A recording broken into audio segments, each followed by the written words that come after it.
And there we are. There we are. Aloha, friends.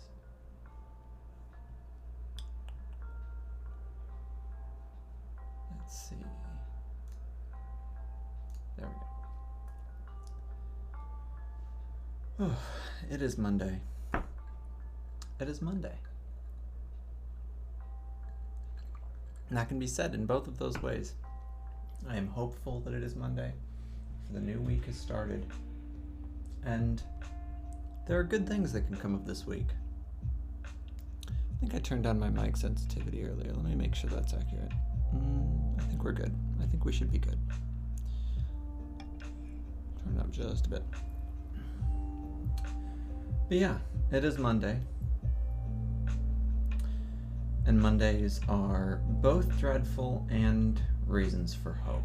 They are reasons for hope because we can start anew. All of the productivity that we lost over the last decade can be regained once Monday comes around. It won't be, because Mondays are dreadful. But the promise of Monday is not that you will get the work done. It's that you will have hope you can get the work done. I have been in a downward spiral of writing non-productivity. It's not really been a spiral, it's just been more like an ongoing disappointment.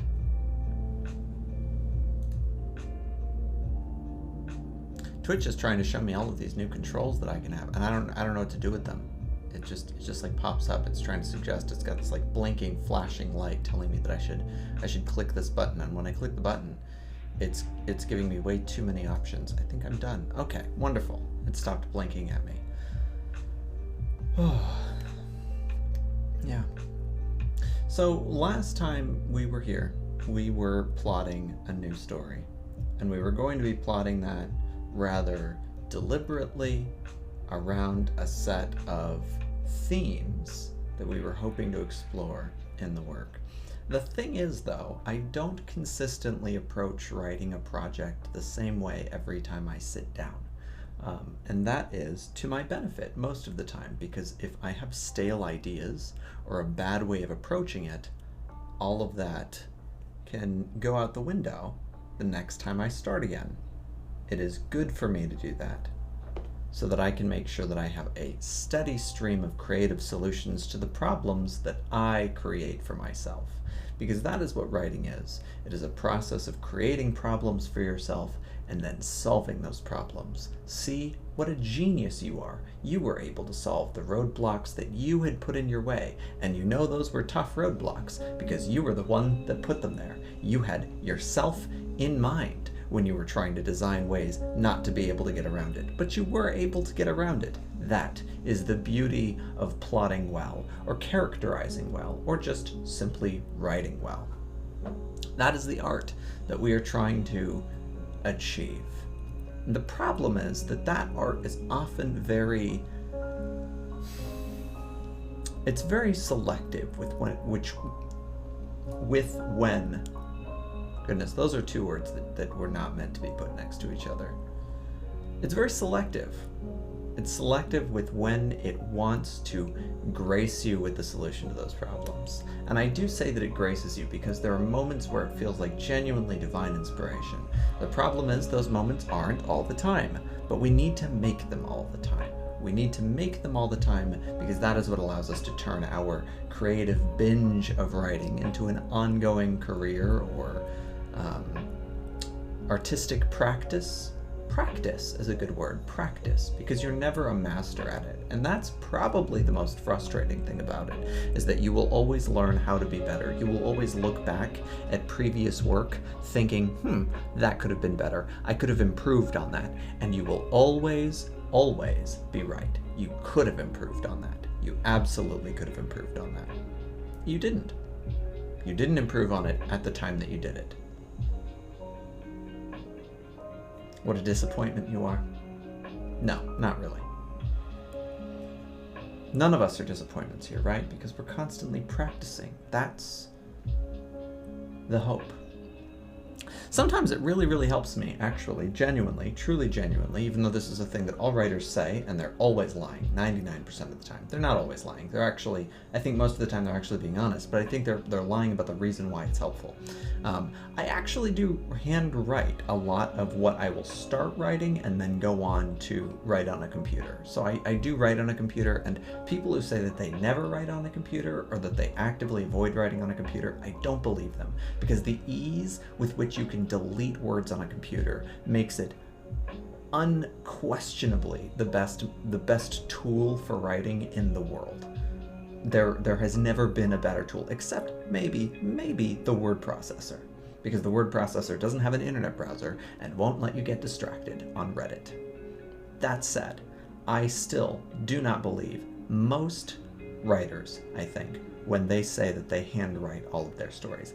But I would believe them if they softened that claim just a little bit, and they said, instead of I handwrite everything that I write, they said I handwrite the first part of something that I write, or I handwrite a little bit until I have enough of the creative juices flowing to go on and embark on it on a word processor where I'm not going to be deleting everything as I'm putting it to the page.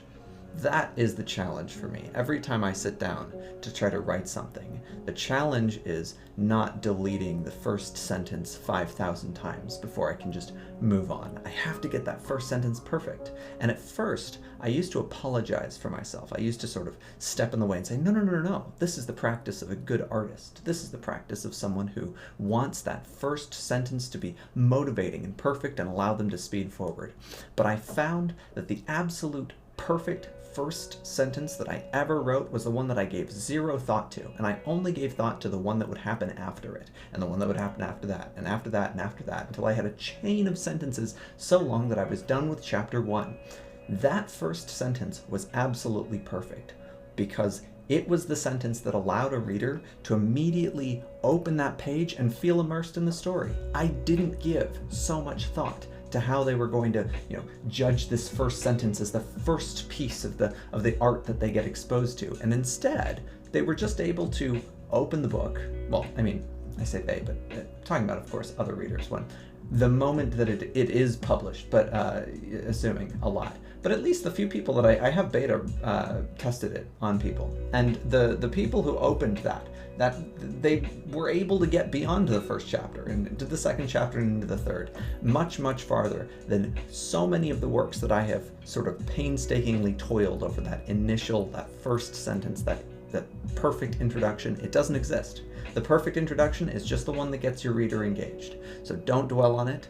Absolutely start in that word processor, whatever it is. Don't delete those sentences. Just keep going, because that first sentence will not matter at all.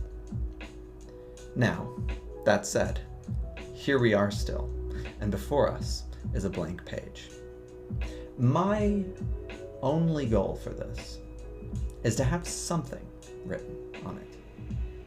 And that is a low bar, but we've recently done a lot of work, and so I think we can lessen the pressure for writing something amazing and productive and whatever, if we just get to writing. And the first thing that I always like to do is I like to just get ideas on the page. I don't know what my next writing project is going to be. Now, I do know that I fairly recently plotted Expert 4, which is something that I do want to start working on, but I'm not entirely confident that that's the work I want to commit myself to for the next 7-8 months, or whatever it would take me to write that. And I'm still sort of testing the waters right now. I'm still trying to see what's the best thing that's going to get me engaged in a storytelling for, the next half a year and a half, need be. And I have so many of these ideas that are just sort of brimming around, and I don't really know what to do with all of them. I think I know what I want to do with most of them, which is write a story about them, naturally. But I don't know necessarily exactly the form with which I want that to take. Sometimes a short story is the best form, sometimes a novel is the best form, and I'm used to picking novel by default. But not all ideas need a book. In fact, most ideas don't need a book. Many ideas are perfectly conveyable with other art pieces like drawings or paintings or whatever it is, what have you. So what is the best form for this? What's the best form for all of them? Now, I recently finished, it was a fantasy. It was supposed to be an adult fantasy. And I just feel like I've written so much over the last couple of years. I've written so much in the genre of fantasy that I just sort of like want to rule that off the bat, from the start. And of course I had an idea for sort of a time-traveling sci-fi. But the thing is, time travel is a really, really risky endeavor right now. I mean, not only for potential time travelers, don't go in there. Not a good idea, you won't come out. We don't have the technology right now. But also for writing a story. Time travel is incredibly risky. If publishing is your end goal, this is not the ticket to it. That was supposed to be a ticket shape, but it ended up being more like a sports flag. Oh no, sports flags are triangular, aren't they? Yeah, they're more like that. I don't know what this is. This is a weird shape. Time travel is a risky endeavor for storytelling. It's risky because agents and publishers are wary. They're wary of approaching a time travel story because you have only infinite potential to potentially screw yourself over when it comes to plotting your story, when it comes to finishing your story, when it comes to conveying your story to a reader, infinite potential to fail. And that is unique to the time travel sci-fi subgenre, because time travel is a tricky business. It relies on a MacGuffin from the basis in the same way that fantasy often requires on the MacGuffin of magic, but the difference is that it requires on a very specific MacGuffin that there are several theoretical models for, and none of them result in happy endings. None of them result in a story that is going to make sense to a reader and going to be worth exploring to the full length of a novel. So,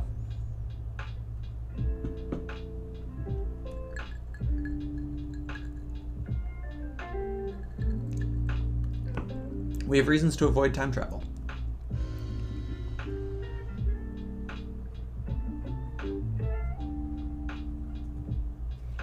But that said, just because we have reasons to avoid it doesn't mean we don't have reasons to tell a story in it.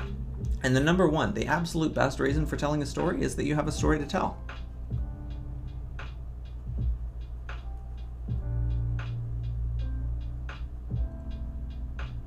Which is the case. I do believe I have a story to tell.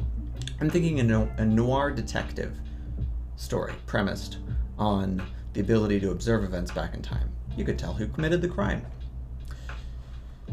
Now, the central conceit of that plot is rather difficult to work out, so we're going to set that one aside. I think we're going to set that one aside, probably for a while, although I am slightly intrigued by the potential characters that we could have there. So, anyway, the next one, and that would actually, to be fair, this one would actually not really be a sci-fi time travel plot, but it would be more like a sci-fi noir detective.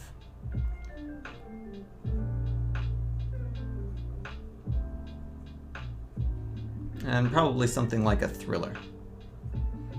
Or, I guess crime fiction is, yeah, it sort of depends, doesn't it? It depends. It could be under mystery, but it could also be under thriller. Like, I think of the guy who did the Snowman. That movie was so bad. But the book was really good.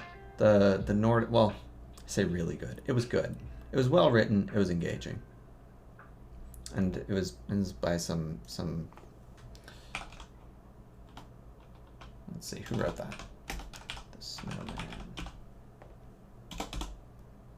That was written by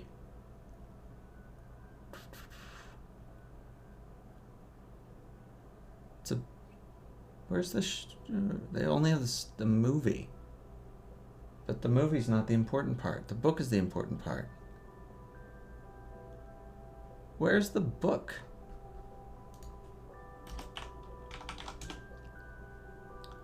There we go. Joe Nesbo.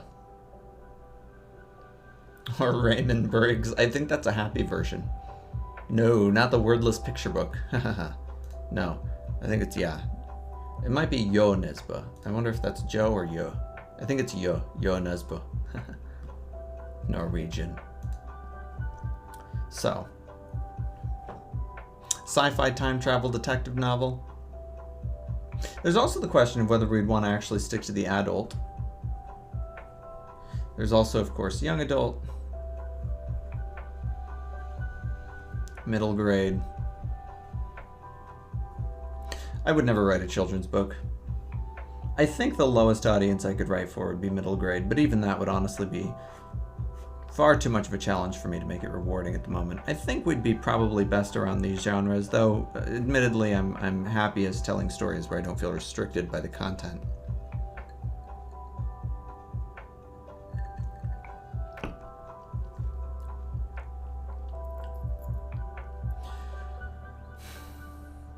So, you have a sci-fi time travel, sci-fi noir detective thriller. We do have another fantasy idea. I guess that's worth adding. And then I don't really know what Expert 4 would be. Expert 4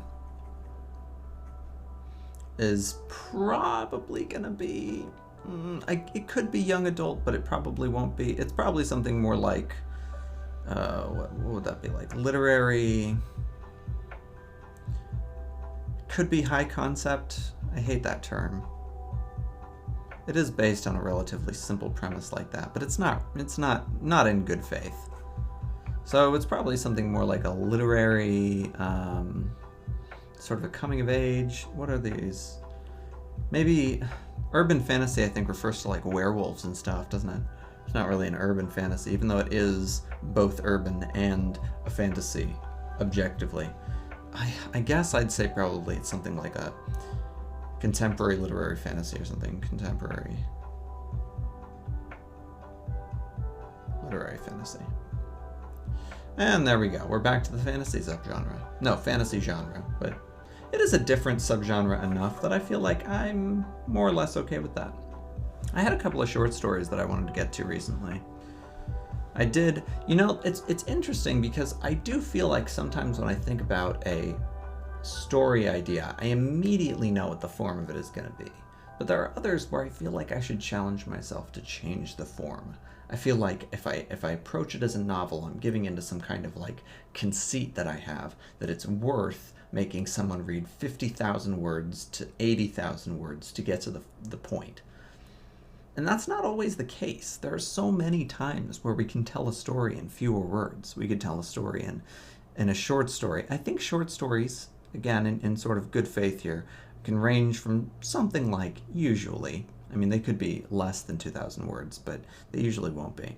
The average short story is probably something in the vein of 2,000 to, 6,000? Maybe upper limit 8,000, but then you're getting into novella territory, so probably something like 2,000 to 6,000 words. Maybe 8,000 is sort of our upper limit, and of course our lower limit over here is going to be something like 500, but that seems fair enough for a short story.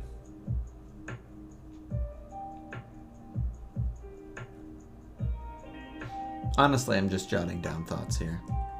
The idea is that hopefully when we have enough ideas on this page, we can then turn the page and we can start plotting something that we actually feel passionate about. It's so hard to feel that spark of love again. And I know that there are a lot of people that like to just take time off between stories. You finish one story and you feel that relief. You want to sort of bask in that goodness, that you're productive. But that's, I don't know, it leaves me empty inside. So I do need to get started on another project again. Now, this one is supposed to have a book 2.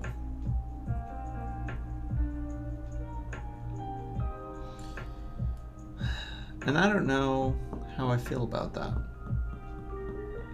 Because I could always just start writing on that.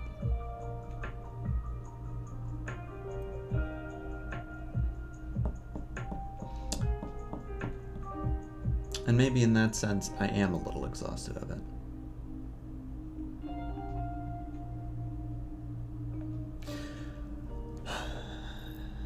I did put on here, of course, March comes in like a vengeful snorlax. And I see that, you know, that's, it's the case. As soon as March struck, I just felt this wave of fatigue. And I was so happy that I was done writing that. I was done writing Mask of the Wolf before that, but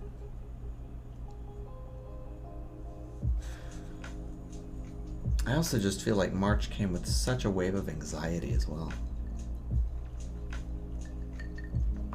Suddenly all of those things that I didn't have to think about for a long time just immediately resurged in March. Like politics. It was sort of, for the month of February, I was able to just sort of like tune out for just a little bit. Oh, thank you. I appreciate the note.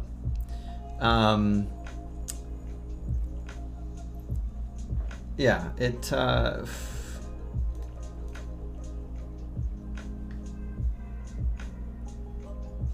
let's see here.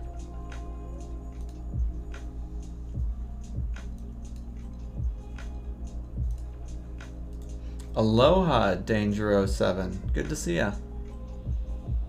How you doing today?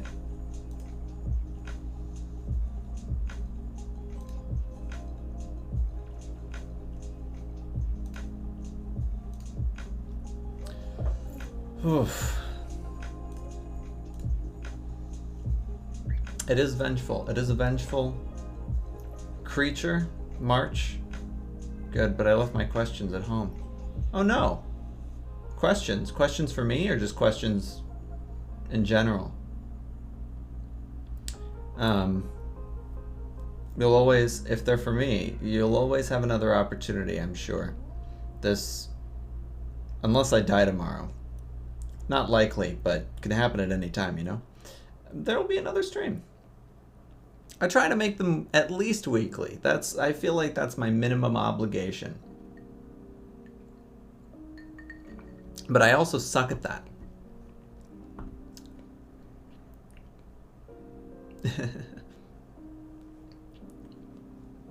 Yeah, well, that's a shame. But if you come up with a new one, feel free to toss that in there as well.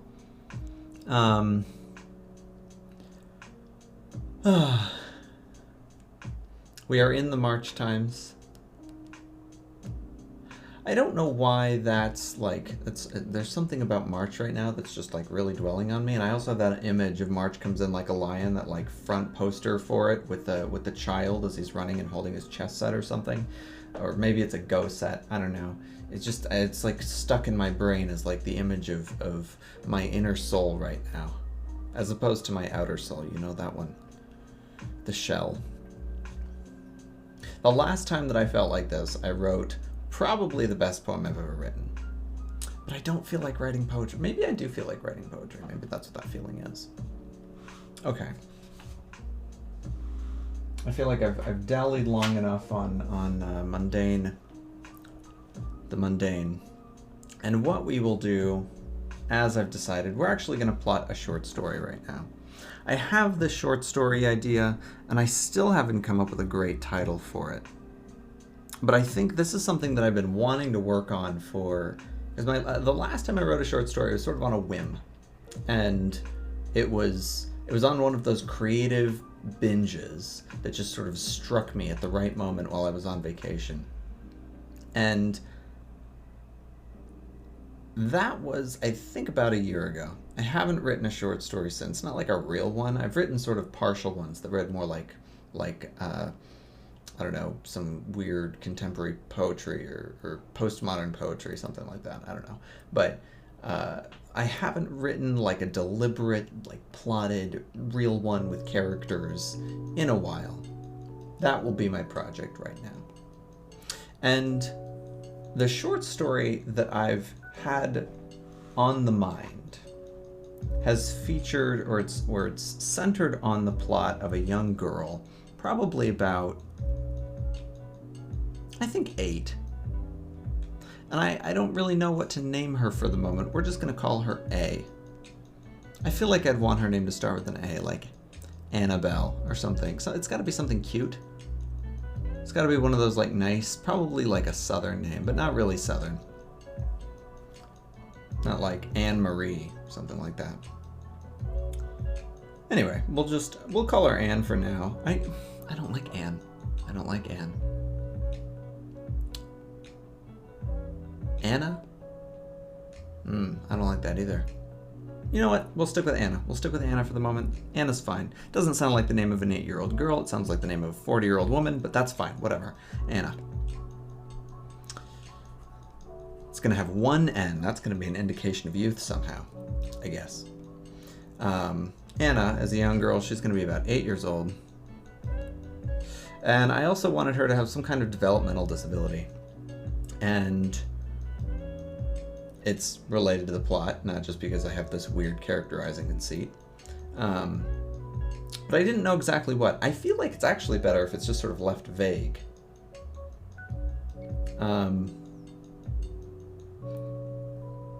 Yeah, we'll just say that she's maybe behind her peers or something in school. The general problem for Anna is that she's lonely and has no friends. We'll say lonely. That's fine. So she's like a lot of us right now. No.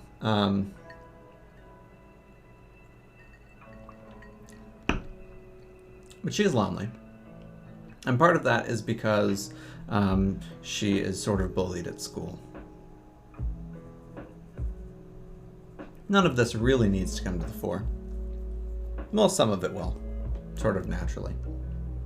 What I wanted was for Anna to meet... This is our one plot line for the moment. Anna will meet...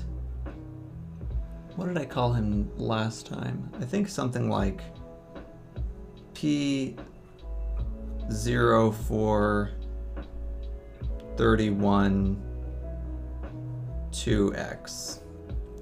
Maybe there's a hyphen in there. Maybe it'll be dash 2x. P0431-2x. There we go. And P0431-2x, or just P. Or maybe, probably P. It would be P. It's not going to say, it would say P04. Yeah, it wouldn't say PO. So P. And that is going to be a service robot.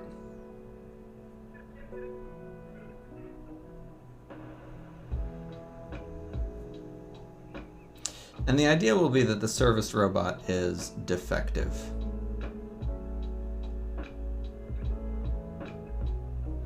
And so this service robot, which once served in some kind of factory,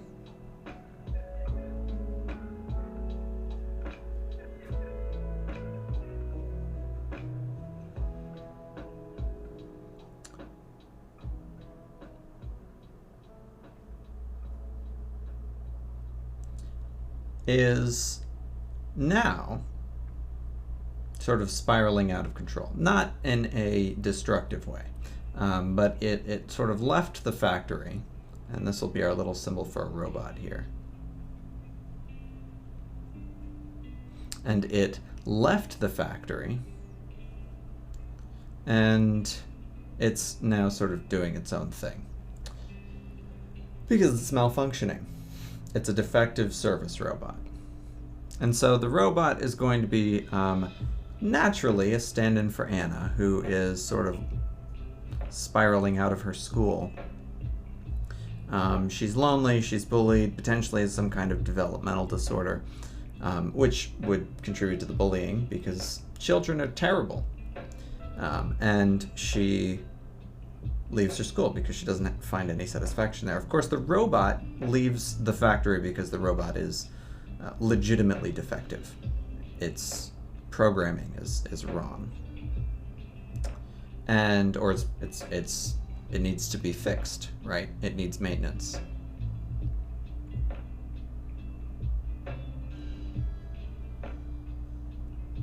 And when it needs maintenance, it will repeat its service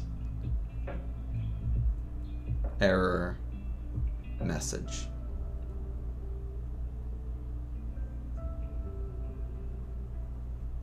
The dialogue for the service error message will need to be long enough for it to convey enough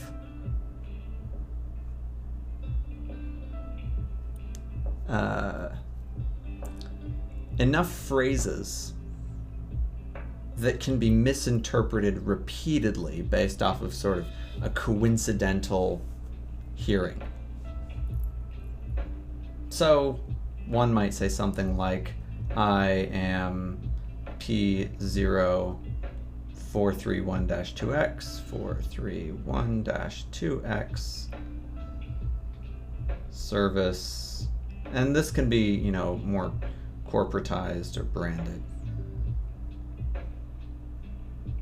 to really give it that in-world feel, but service, machine, I don't know, we'll just say 81 or something like that. That'd be one line of dialogue. It would then say something like, my purpose is to, right, because maybe my purpose is to, and then whatever the purpose is. I am lost. Maybe it says I am lost, or I am outside service range.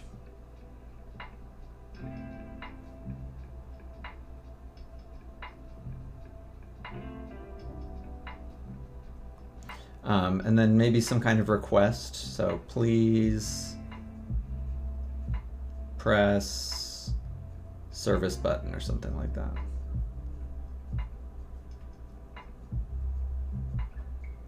The idea is that each one of these lines of dialogue, and these would be something that it would be constantly repeating.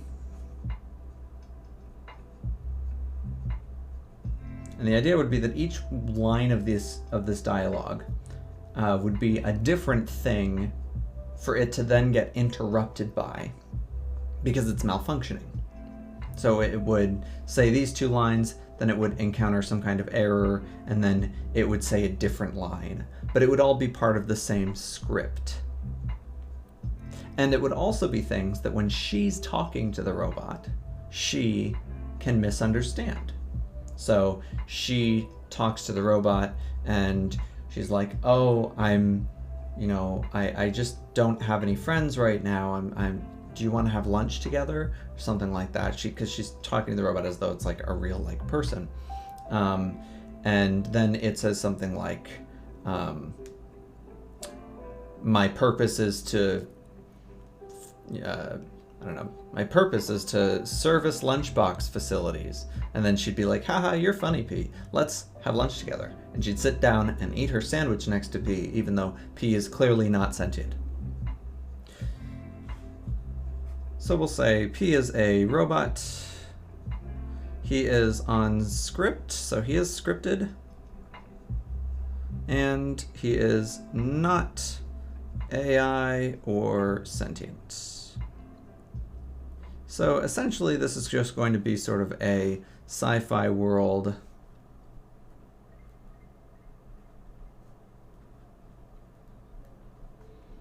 in the, let's just say, sort of not so distant future.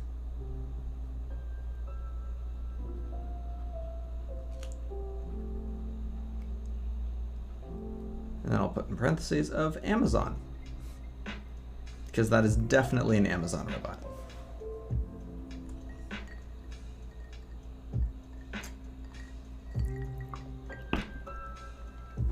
So, the overlords have made this robot. The robot has malfunctioned and is now on its script, which is looping, but it's breaking and interrupting itself. Anna encounters P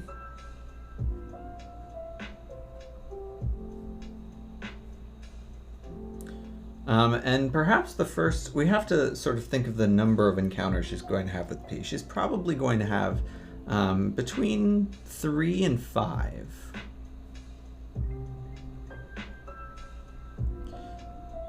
And my preference is probably for 4 encounters.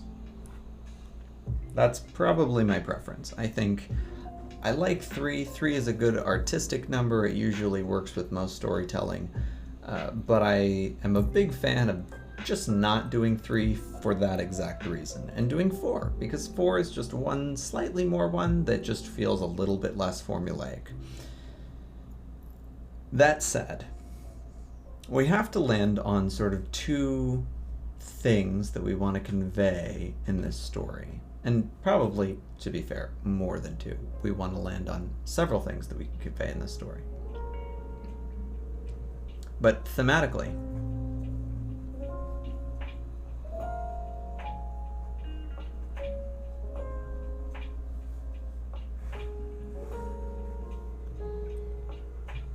we want there to be some kind of connection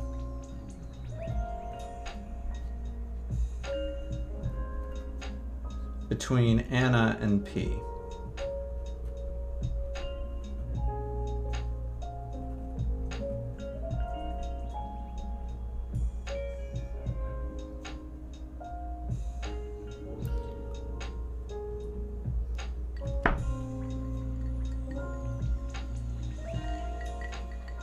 That connection is going to be made implicit by the way we characterize Anna and P, right? We already know that Anna is probably, she's got some kind of developmental problem, or, you know, whatever. We're going to, in the story, make it clear that Anna is, oh, hey, VTube, how's it going? I could just imagine how good of a movie this would be if you made this a movie.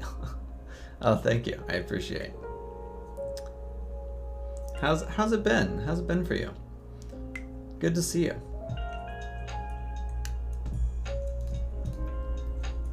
So, we want that connection between Anna and P.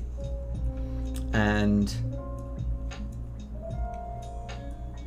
part of that is going to be made implicitly in the way that Anna and P interact. Ooh, homework. Oh, that's dreadful. What subject? Like math, history? Let me know if I can help. Always happy to lend a hand.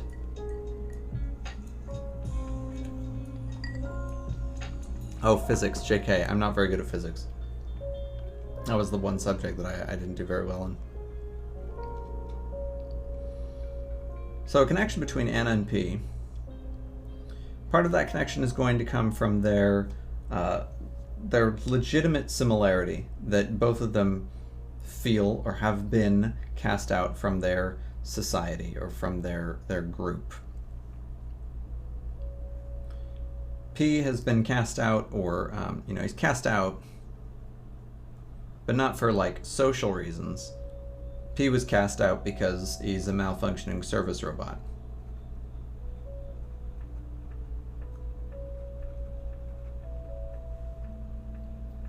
And Anna was cast out by bullies, right?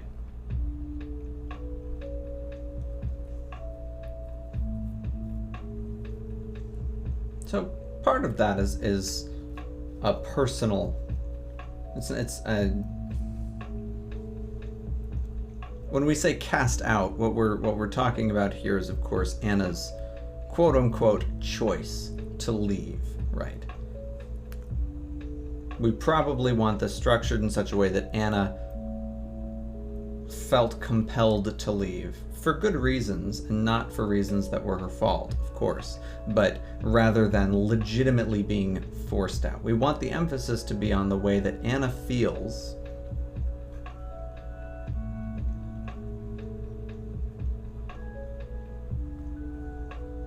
toward the school or the group that she comes from. We want the emphasis to be on the way Anna feels isolated.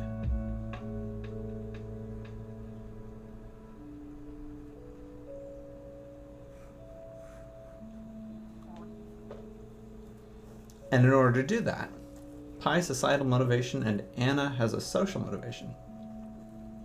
Oh, interesting. Yeah. That's interesting. That's an interesting connection to make. So if P has a societal motivation, yeah, I guess that makes a lot of sense. P has a societal motivation insofar as, you know, not being able to function within the bounds of society. Huh. You've really thrown me a curveball here, because yeah, if we actually add depth to the reason, to the parallel of the societal motivation versus the social motivation, then perhaps we have two ways of exploring the legitimate ways that Anna's feeling. Of course, P's not feeling anything, right? P is a robot that doesn't feel things, meant to be a dumb Amazon robot. But Anna does feel things, of course. Now, there are a couple of things that we can sort of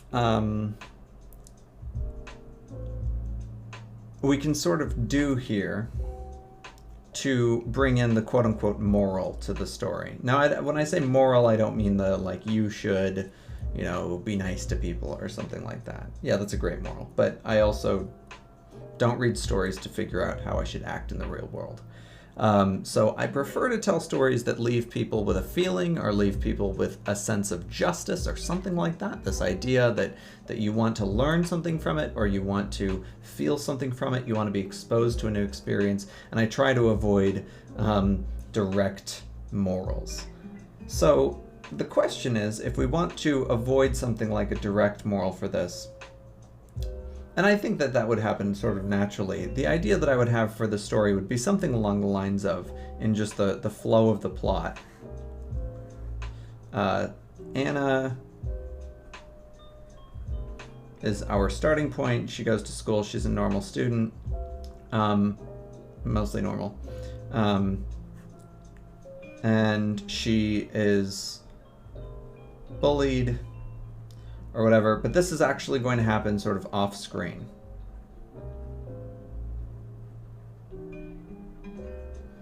And instead what we're going to see is Anna interacting with P. So meets P.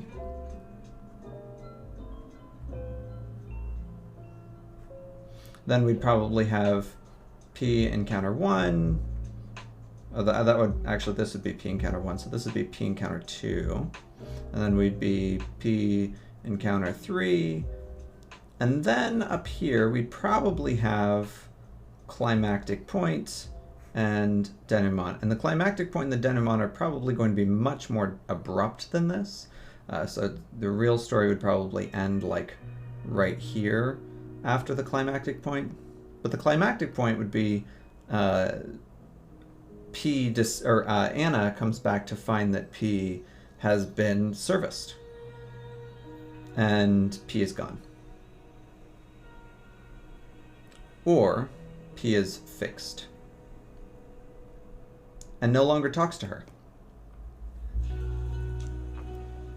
So there's an emphasis then, if that is our end result, there's an emphasis on the way to which Anna is different, and her problems aren't fixed by servicing.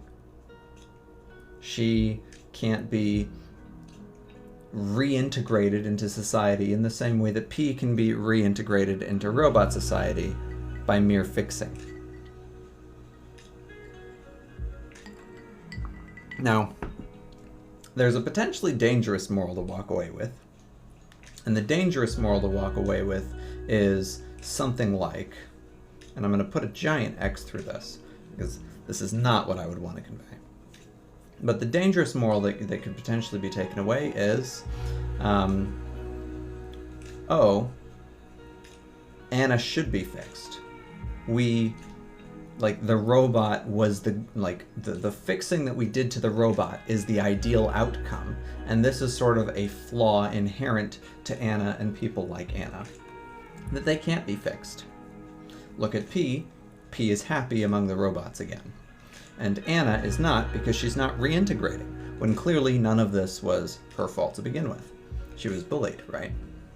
So there is a way that we can end up sort of victim blaming Anna for not reintegrating. And I'll call this moral the blame Anna for being different.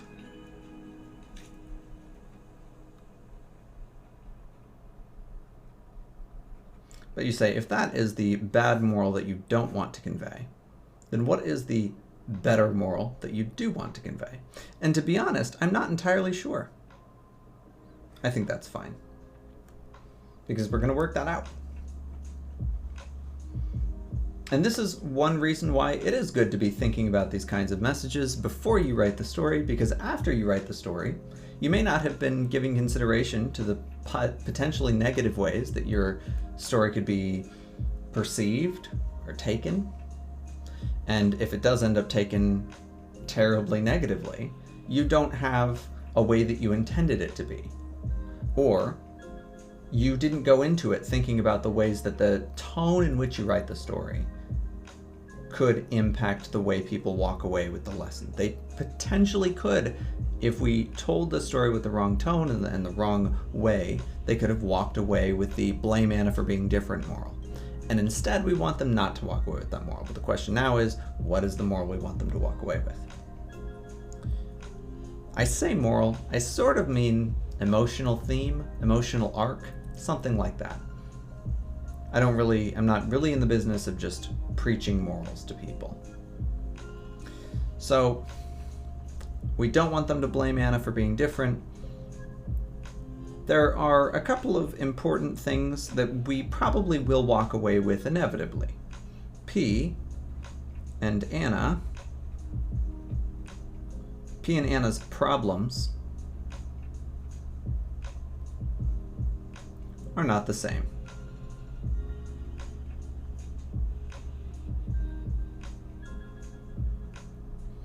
Now, this story would undoubtedly, the way that it's as plotted here, it follows a tragedy arc.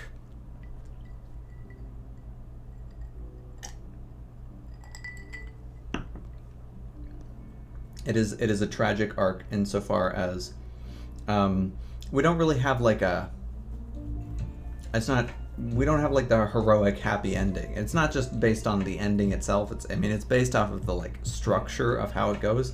You'll notice that tragedies typically end at or just after the climax. We cut off a lot of this falling action denouement because there's really not a whole lot of reason to explore the ongoing misery of the causal event that ends the story.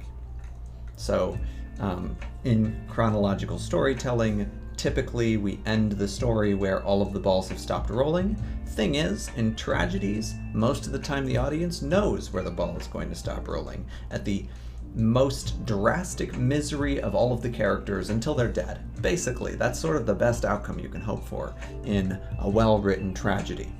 And so we don't need to do that, and most authors know that you don't need to do that. So instead they end the story just sort of either at the most tragic arc, or at the most tragic point, or just after the most tragic point. Oh, hey Jeremy, how's it going? Good to see you around.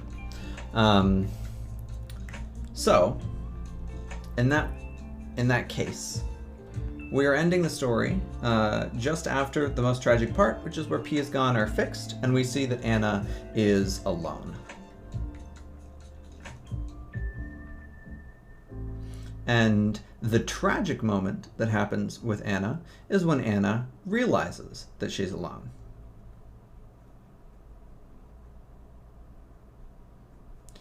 And she can realize that she's alone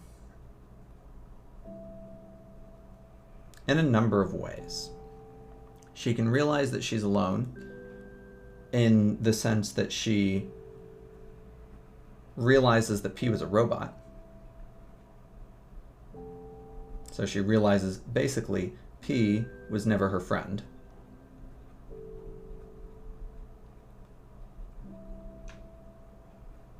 But I think there's actually a deeper tragedy to be had if she continues to think P was her friend and is no longer her friend. So if she does not realize that P was a robot, or does not realize that P was not a sentient robot, then she's going to continue to think that P actively chose not to be friends with her, and chose instead to reintegrate into the rest of P's robot society at the Amazon warehouse. If Anna thinks that P never wanted to be friends with her, or instead thinks that P at one point did want to be friends with her, but now no longer wishes to be friends with her. She's going to then think, why does P not want to be friends with me? And the answer is going to be P doesn't want to be friends with her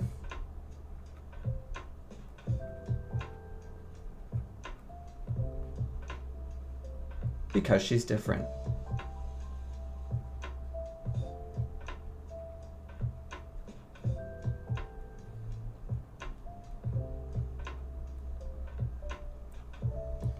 And suddenly we are thrown into extremely, oh hey, thank you for the follow, Sarah808, I appreciate.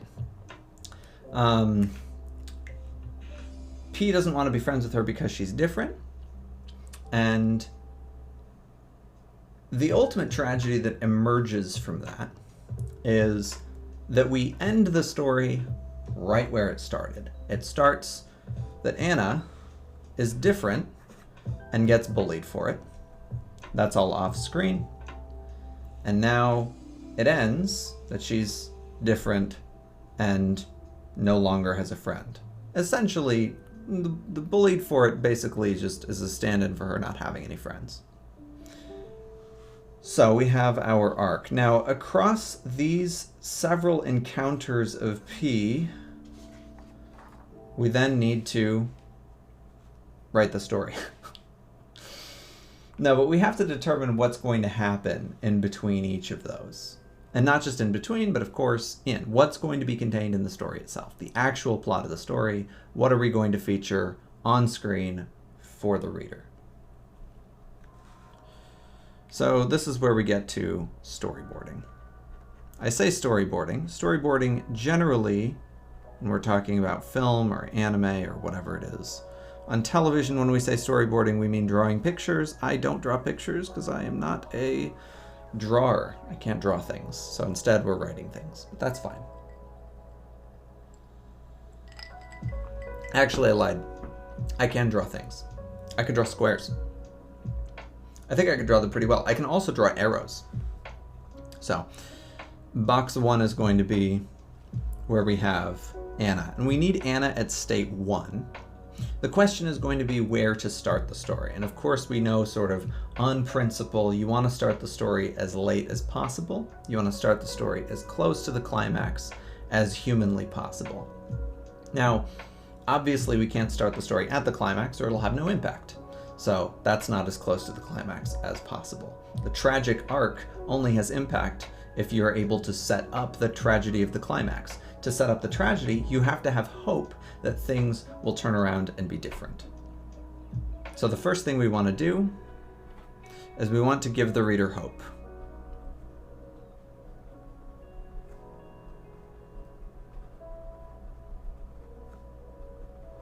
Now, the good news is that we're already starting off with a character that a reader would probably want to have hope for. Anna, as a young girl, probably 8 years old, who is different. And we still haven't really defined exactly what we mean by different. So we're going to put a little star about that and come back to say, you know, what makes her different.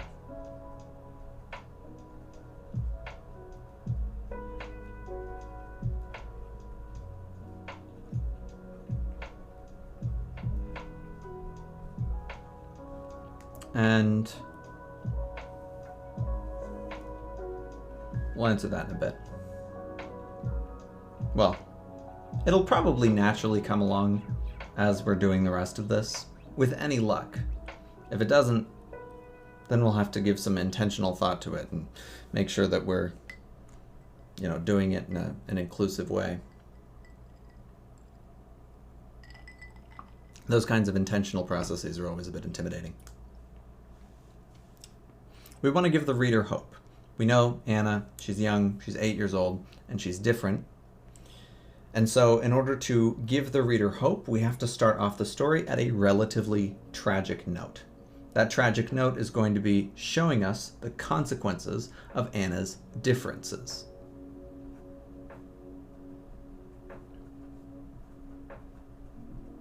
I say consequences as if, like, any of this has to do with her. Of course it doesn't.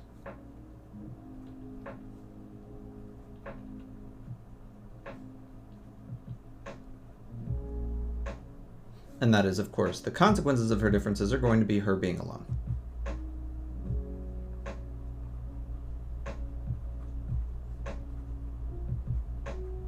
The best way to show this when you are dealing with children, especially at the age of 8, you can do something like eating alone.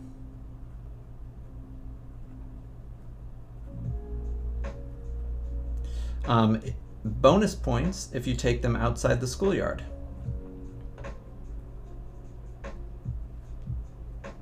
Because now we have a child who, A, is willing to leave the schoolyard. Most young children are not willing to leave the schoolyard.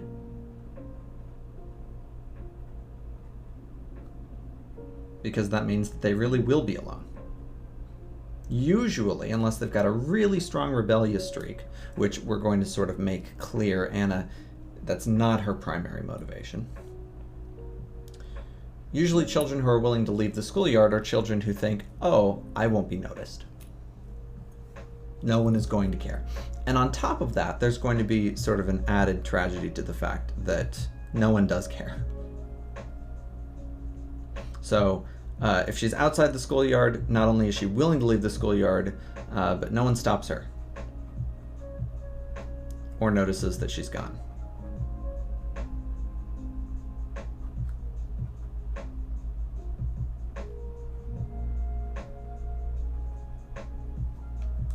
So, she's eating alone outside the schoolyard. I'm sold on this idea already.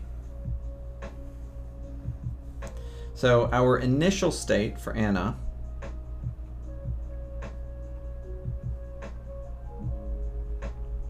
is going to be eating alone.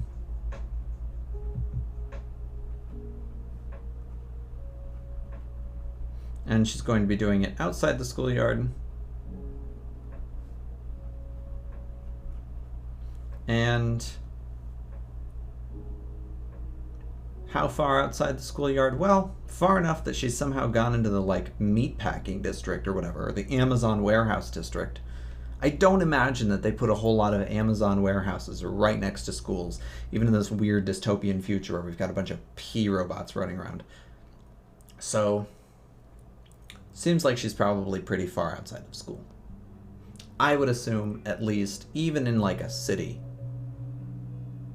probably something like quarter mile at least. There's no way that you have like an Amazon warehouse a quarter of a mile away from a school, like within a quarter mile. That seems pretty ridiculous to me, unless you're like, yeah, I think it'd have to be like a pretty densely populated area. But if it's too densely populated, people notice an 8-year-old running around outside of school. So, the fact is that she's gone at least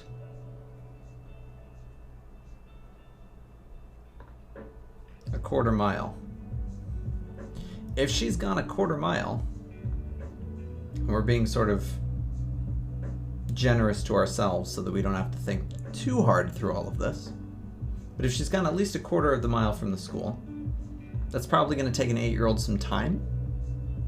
I would assume it would take her something in the vein of, I don't know, how long does it take me to walk a quarter mile? I think it takes me maybe 10 minutes to walk a mile. I think that sounds right. So I imagine that an 8-year-old would be able to do it in something like 15, 20 minutes. Quarter mile divided by, so 5 minutes. Yeah, I guess that sounds about right. Something like 5 minutes for a quarter mile. Okay, that's not too bad. Did I do that math right? Now I'm doubting it.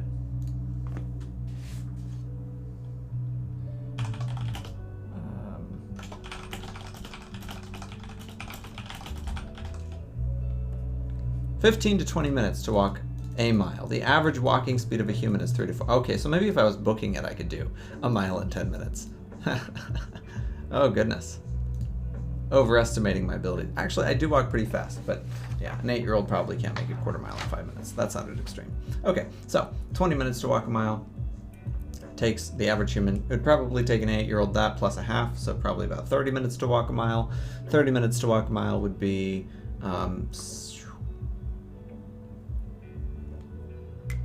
yeah, okay, 10 minutes, something like that. Absolutely, I can leave you an AMA. I mean, you can AMA right now. I'm very distractible. And this isn't like, I don't have like a destination for this except like just plotting this.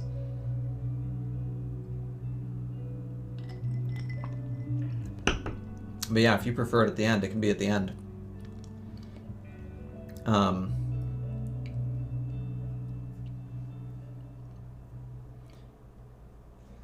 So she's eating alone outside school. Quarter mile probably takes her about something like 10 minutes. We're just going to say 10 minutes to walk. And that means that she's walking about 10 minutes to get to the factory or whatever where P is at. If it takes her 10 minutes to get there, then, see, this is where the like boring logistics come out. But basically what we're looking at is a very, very long lunch break for someone who's 8 years old. I don't remember what my lunch break was like at 8 years old. Maybe it was an hour. That seems pretty extreme though. But you know what? I'm willing to suspend my disbelief about this. I think this is something a reader would be willing to suspend disbelief about. So, overall, what I'm going to say is we don't have to worry. We're going to cross this. We're good. She's eating alone, she's outside school, and we're going to say that she's at the Amazon warehouse. Oh, okay. Yeah, no worries. Well, feel free anytime. And yeah, absolutely, I can do AMA at the end. So our initial state, we have her eating alone outside the school, and she can walk a decent distance and still be at the Amazon warehouse. And I'm just going to tentatively, just at least for our prototypical purposes here, I am going to call the destination where P is at, we're just going to call this P's house. P's house, we're going to now refer to as the warehouse. That's going to be the kind of service robot that P is. He's a warehouse service robot. And sort of just for our purposes, yeah, I'll probably interject and say Amazon occasionally just because it's, for some reason, on the mind. It's not like I'm using their streaming platform.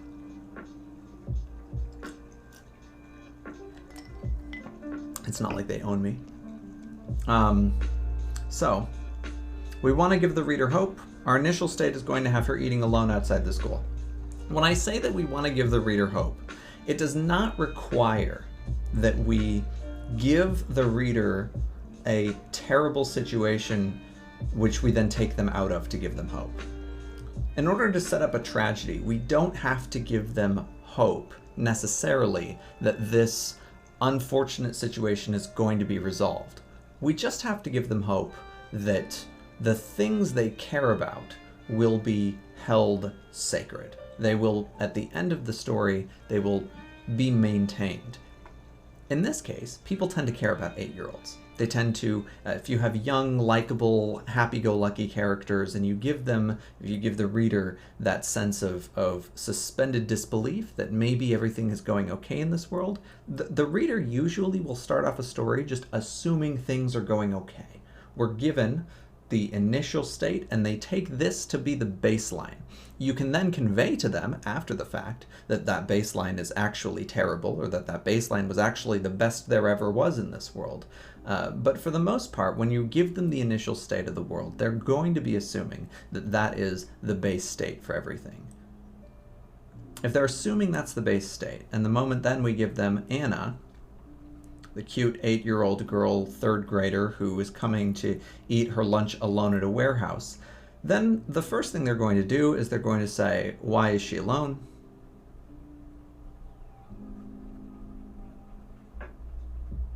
And they're going to say, why is she eating lunch at a warehouse?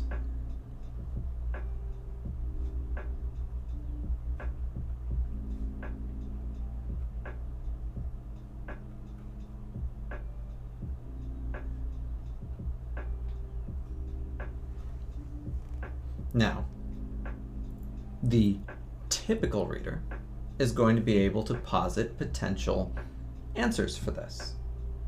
First thing they're going to think of the most normal things they can, because the assumption, again, is that this initial state is normal. They don't go into the story assuming that the first thing you present them with is going to be something jarring or weird. Unless that's like the genre. If you're writing H.P. Lovecraft horror fiction and you initially present something super, super weird, yeah, they're probably going to know if it's weird. There are ways to stretch the practical limits of storytelling such that you can violate this norm. But the general tendency will be that the reader is going to assume that the initial state you present them with is the base state. This is normalcy. So when we see her eating alone, we not only will assume it's probably normal for her to be eating alone, this isn't a special occasion that makes her eat alone, but also they're going to suppose, well, there are reasons for this. There have to be reasons for this. And because the reader is lulled into this false sense of security that this is the normal state, they're going to say, oh, well, maybe her dad works at the warehouse.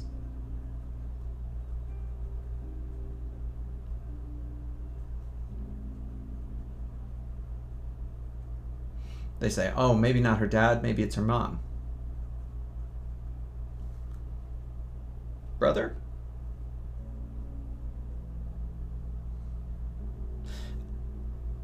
As time goes on, we are going to subvert that expectation. The subversion of the expectation that this is normal, or that this is normal in the way that the reader thinks it's normal, that she has a reason for eating lunch at the warehouse, which is innocent and happy, or something like that, will be subverted by either narration and we're delivered some piece of information, or it will be subverted by dialogue, where we will also be delivered some piece of information, but another character will also be delivering it.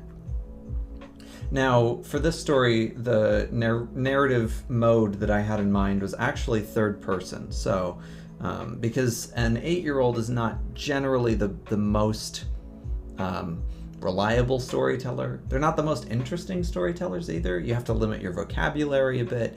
You have to limit. It's less varied in the way that you're able to deliver the story. You'll have to simplify a lot of things down if you're telling it from the perspective of an 8-year-old. You may also have to ramble a lot. 8-year-olds don't have the best attention, so you may end up having to do things where you use the word "and" to continue several sentences in a row.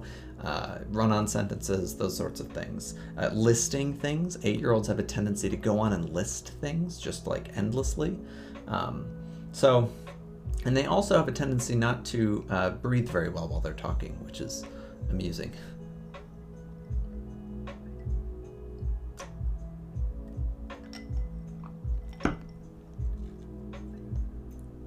Now, we probably would assume, though, that because of Anna's tendencies, Anna's going to be more soft-spoken.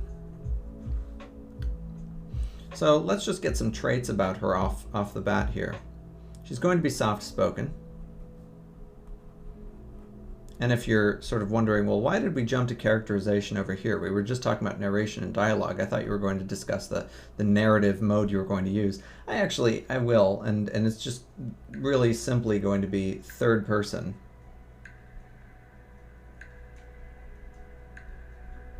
Beyond that, we don't really need a whole lot of complexity about how we're going to be discussing the narration here. It's going to be third person, omniscient, third person omniscient. If that helps. Because we've already decided that we're not going to be doing it from first person, and I'm not like some weird like postmodern storyteller. We're not going to do this in second person. So it's going to be in third person omniscient. Now, we're jumping over to characterizing Anna real quick so that we can understand how her dialogue is going to be, because some of the information we would like to convey is going to be challenged by the dialogue level at which Anna is capable of speaking. If we want Anna to reveal things like the fact that she's being bullied or things like that, she's not going to reveal, "I'm being bullied." She's not going to think of things that way. She's going to say things like, they were mean to me, or I was feeling lonely. She'll say things in much simpler ways. And even lonely, I don't know that I've necessarily heard a child say, I feel lonely before. That seems, for some reason, like the concept of feeling lonely seems like a higher level concept than most 8-year-olds that I've spoken with. At least, like, they get it, but I get the sense that they don't necessarily express it in the same way that we do. This probably won't be a children's book. My idea for the story is a little bit more emotionally dark than I think most children's books are equipped to tackle. Although, actually, this could be effective as a children's book. Huh. I never would have considered that because I am so, like, genuinely. I am genuinely, I was going to say generally, but genuinely also challenged by, like, writing for children. It's so difficult to me. Yes, dark children. Yeah, dark children's book. You know, I'm actually not opposed to that. I once did write, I wrote a series of short stories that were called children or bedtime stories for children you hate. And the idea was that they are all just normal children's stories, like, oh, there's monsters under the bed and blah, blah, blah. And it's just like, they're all just tragedies, basically. They're just tragic children's stories. They're the Brothers Grimm stories, except they would have cute little, like, illustrations and everything where it really seems like it's going to be a normal children's story. And then just at the end, the child gets eaten by the monster under the bed, that sort of thing. Like, and the idea would be that you could market this to babysitters who babysit children that they hate. Which amuses me. It amuses me. I couldn't, as far as, it's very difficult to write those stories in a way that you feel would actually want to be read by anyone. There's adults who would get a kick out of it for like a minute, but adults move on from ideas like that very quickly. It ended up being one of those books that's basically just a gag gift.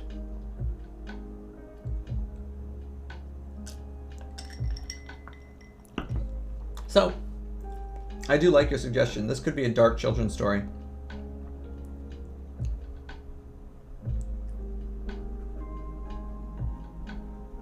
I'm going to bookmark that as sort of like an open question here. But generally, I find that I write easiest for what I assume to be an adult audience. I read Goosebumps to a toddler and got in trouble. As a kid, yeah, I was not allowed to read Goosebumps as a kid. I remember that my older brother had a Goosebumps like collection of, I think, like 10, 12 books maybe, and I wasn't allowed to read them because like one of my parents thought that they were like satanic, basically. I don't know why my brother was allowed to read them. Because he was 13, maybe that's what it was. So he was, he had the benefit of those 6 years make Satan okay. Yeah, that's hilarious. I think, so dark children's story, or I guess the question is, what audience would this have the most impact on? If we write this for children, there's a benefit that children are more receptive to the morals at a younger age, but the problem then presents itself quite cleanly. We then would have to not write it as a tragedy, because children typically, although actually we could write it, you're right, a dark children's story. We could have it as a dark children's story. Basically that one, I remember when I was little, I read a version of I got, I guess, the wrong copy. That's what I learned later. I got a copy of the little engine that could, or the little train that could. I don't remember I think it's the engine, the little engine that could. And I remember reading in this book that it was the train's going up the mountain or whatever, and it's like, I think I can. And then it ends up crashing, and it dies, right? Like a train, I guess, because it was sentient. And it dies because it was only saying, I think I can, and it wasn't confident. And I was like, wow, I've got to be confident or else I'm gonna die. That was like the moral that I walked away with. There's no nuance in the morals that you embed in children's books. I learned later that that is not how the little engine that could ends. I learned that actually it thinks it can and then it does, right? That's spoiler alert, but I like the version I read better, to be honest. I feel like I learned more from it. I wouldn't have learned much from a story that was just about a train that thinks it can and then it does. Because the truth of the world is, kids, not everything you think you can, you can. Can you do the can? I can't. I thought I could once. And then I tore my hamstring. So, be careful out there. This little spot is like, I hate it when this happens. Sometimes if I do this with the pen, then it just like flings ink everywhere, because I guess the ink is like loose inside this. Horrifying. So, I think that this moral would be best served for adults, and or adults / I'll just say that the vague non-child audience.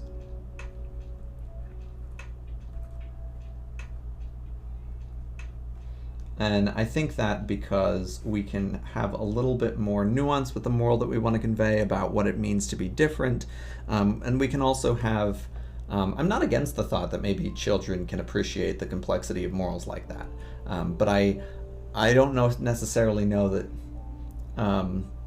I don't know, further investigation required, but at the moment I'm definitely leaning toward my typical assumption of the audience that I will have, which is usually adults and non-children. So, Anna is going to be soft-spoken. She is going to be not very confident, we will say, which gives into the soft-spoken. We'll say reticent. I think that's the word we're thinking of. Reticent or shy. You would if it was that personal. Dying. Yeah.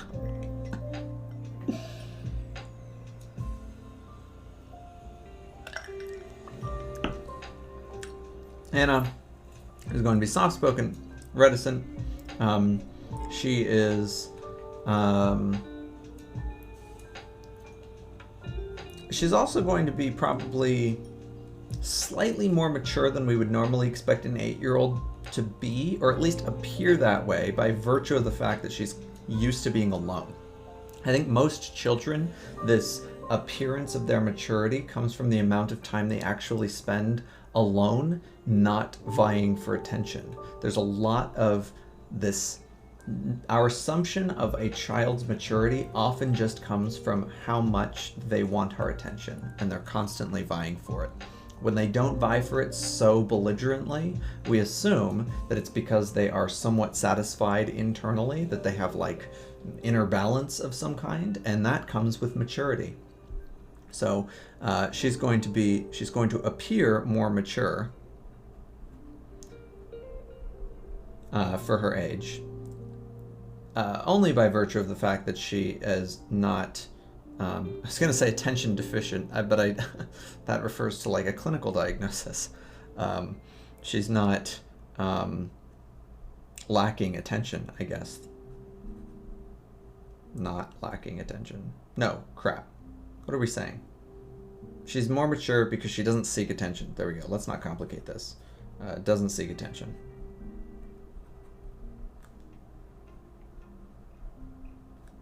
The simplest way to say it is the best way, friends. I spent 6 drafts of a book learning that lesson. 6 drafts. But the 7th draft, I still didn't learn it. But when I started on a new project, that's when I learned it. The simplest way to say it is always the best way. Not often, always. Absolutely always, 100% of the time. 110% of the time. There are many times where 110, that's what we'll say. So Anna, she's soft-spoken, she's reticent, she seems more mature, she doesn't seek attention. And by virtue of that, her words are going to be fewer. And that's the important lesson to take away with the dialogue here. Anna, the dialogue, is going to be words fewer. She's probably not going to talk about how she feels as much, so less willing to talk about her emotions. This also makes children seem more mature, to talk about emotions. Children who are super willing to talk about their emotions are often perceived as less mature. It is such a shame because human beings absolutely should talk about their emotions. So many things would be a lot easier by that. But such is the case of our present reality, that we like to oppress and emotionally police people so that they don't share their inner workings of their soul with us. And that is why our culture is so consumeristic. My theory, at least. So she's less willing to talk about her emotions, and that's probably by virtue of constantly getting shut down because she's always bullied, right? So when she encounters P, we then have the dialogue for P, and P is just going to have a set of repeating dialogue variables. Repeating script, right? Malfunctioning robot, and he's just got the same repeating script. Again, we probably want him to have something like 7 to 8 lines, and that might be on the higher end. We may actually want this to be more like 5 to 8 at the sort of lower end. 5 to 8 lines of repeating dialogue.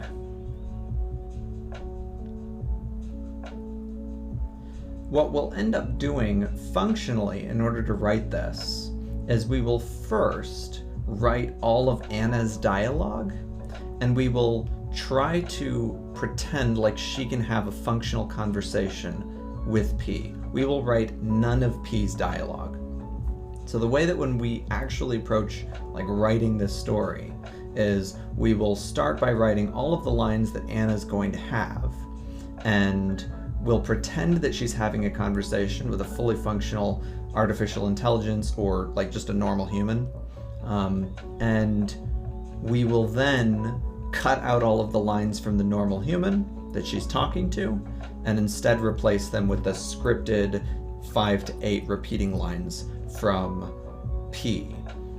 And we'll slowly, because what's going to inevitably happen is we're going to encounter lines of dialogue where it seems like Anna's response doesn't fit with P's response. P's response is scripted and it doesn't perfectly like mesh with what Anna says. Anna says something like, we'll just throw this out there. Anna says, "I feel lonely." And then P like doesn't have any lines of dialogue for responding to that. So we use the best one that we can come up with, which is, "I am service robot P0134, please press my service recall button." And so her line, "I am lonely," just kind of hangs there and doesn't feel like it gets responded to.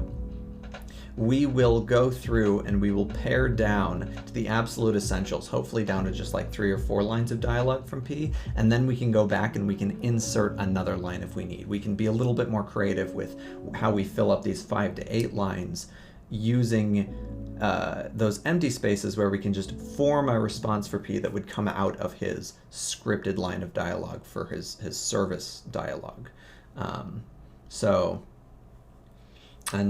functionally we'll probably see what that ends up looking like next week. I don't imagine that I'll actually get to start writing this too in depth tonight, but probably maybe tomorrow though, to be fair. I was planning on streaming tomorrow. But I try not to reveal these plans, because the moment that I reveal them, I end up questioning them.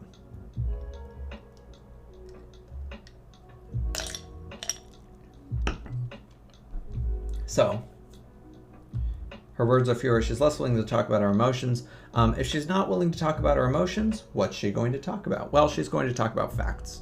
And when she talks about facts, she's going to be talking specifically about experiential facts. Facts that she's observed. Things that she's seen, events she's witnessed, or been party to. She's going to tell P about her day.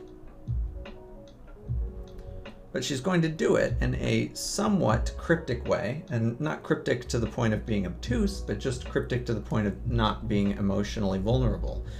She is going to reveal that she doesn't have friends, she feels lonely, no one eats lunch with her, the other kids are mean to her. Those sorts of things she will reveal to P because she feels that it's safe.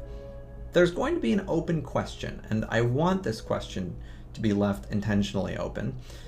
The question is something along the lines of, does Anna know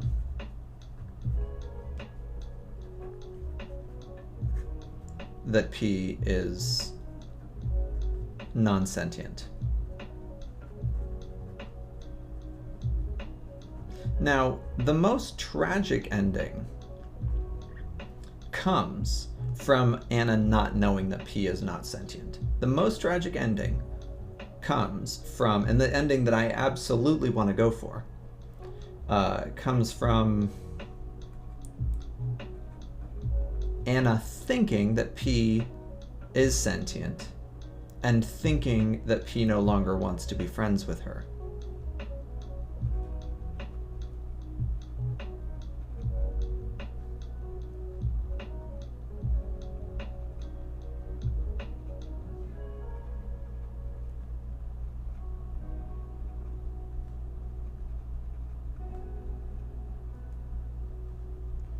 But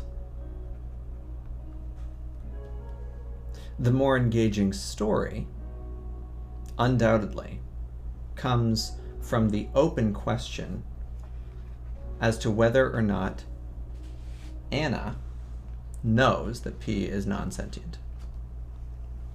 If we leave this question open, we now have a way for the reader to be engaged, because the reader is going to be constantly questioning, does Anna know? If we leave that question open all the way to the end, we have the most possibly engaging story out of this, because the reader is left having to answer it themselves. Perhaps they have a reason to reread the story, to look back for evidence because they want some closure. Perhaps they walk away with an impression and they accept that impression. But either way, it's something that it will leave them thinking about. They will have to think, am I okay with concluding based off of my initial impression? Do I need more evidence? And what makes for the better story in my own mind? That's a way for the reader to try to end the story themselves. Kids are mean, but usually because of their own immature morals and social ignorance or home problems. Oh, absolutely. Oh yeah. No, any time that a kid is mean, I would never assume it's just because of the kids, innate. It's their cruelty that's just coming out.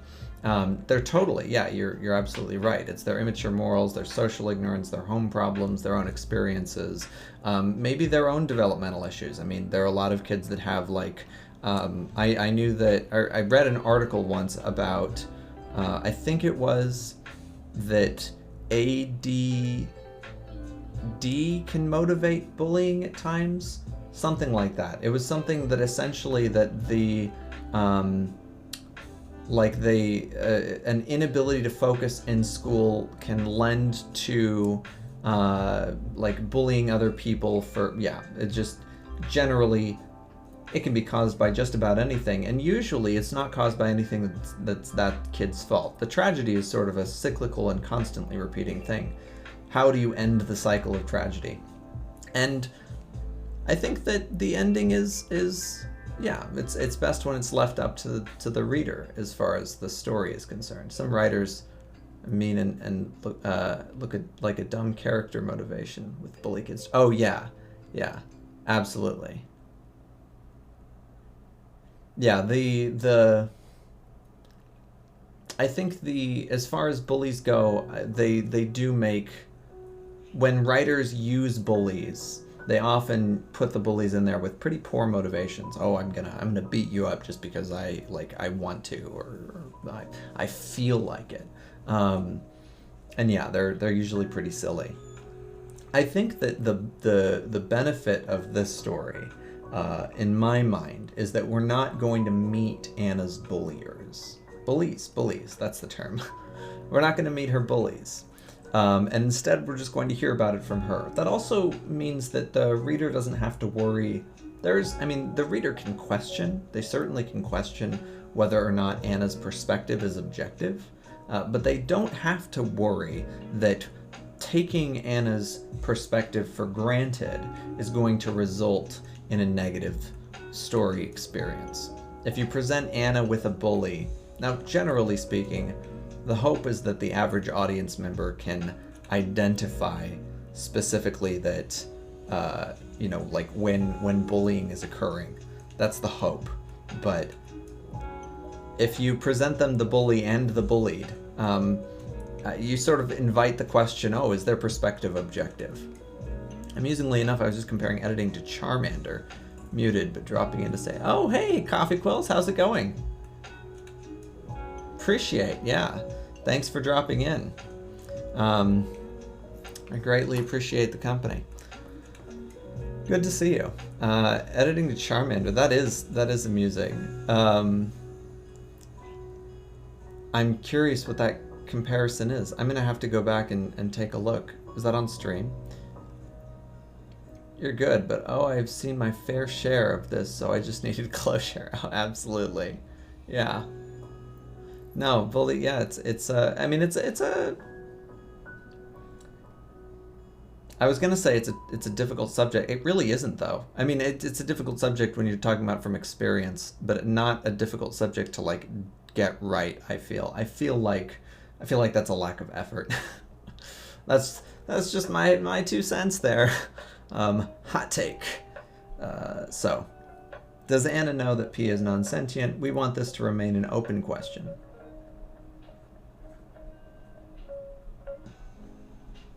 And that maintains maximal story engagement. These 2 elements, though, are in conflict. Love the idea of March coming in like a vengeful Snorlax. Oh, there it is. Thank you. I appreciate. Yeah, that's Oh, I see the Charmander. Okay, there we go. Now it all clicks for me. I forgot what I titled the stream. I titled that on a whim because I was feeling it. I was feeling exhausted probably about an hour ago. And I'm still feeling relatively exhausted, but relatively less exhausted. And that's the best we can hope for when we're trying to write.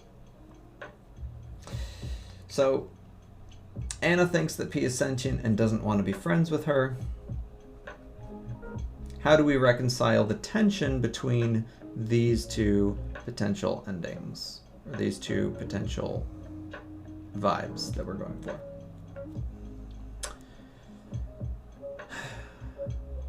Well, the obvious answer is that we do this via dialogue. So, this ending has to be conveyed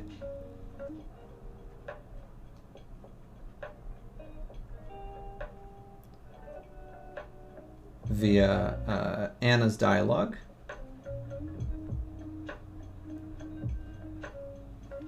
And this ending is conveyed more in the engagement that the reader will have when they question whether or not Anna is being sincere. So the new question is going to be, is Anna being sincere?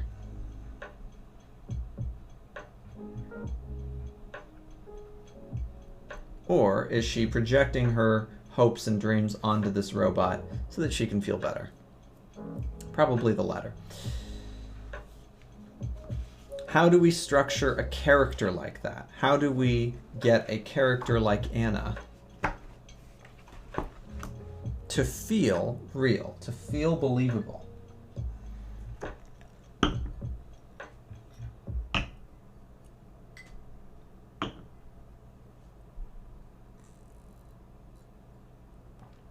And not just to feel believable, but how do we get a character like Anna who at the end is going to express something like, oh, I guess P, you didn't want to be friends with me either, just like all of those other kids.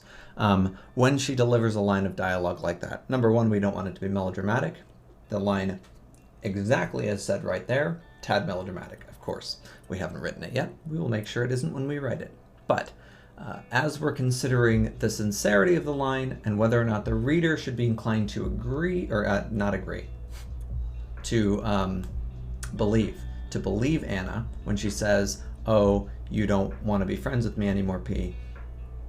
Does she truly believe that P doesn't want to be friends with her, or does she think that P was actually just sort of a stand-in for her broader problems? Does she know that? Is she aware of that? What we have to do is we have to give some kind of hint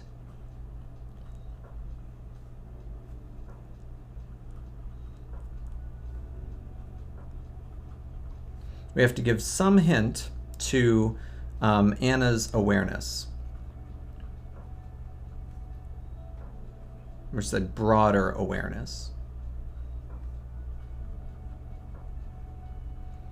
Her conscientiousness. Her ability to think outside of herself.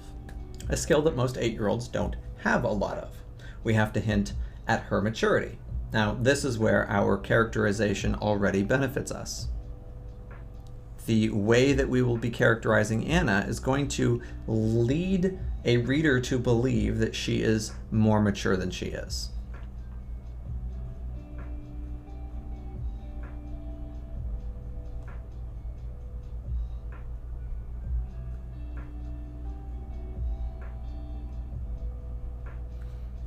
We will characterize her maturity. Now, we also have to drop in, though, a cleaner plot hint. We have to drop in something that's a little bit more direct, that allows the reader to think that it's possible, or even likely, that Anna not only is aware that P does not understand her, but is more broadly aware of why she talks to P, or why she wants to be friends with P, or why she keeps having lunch alone with P.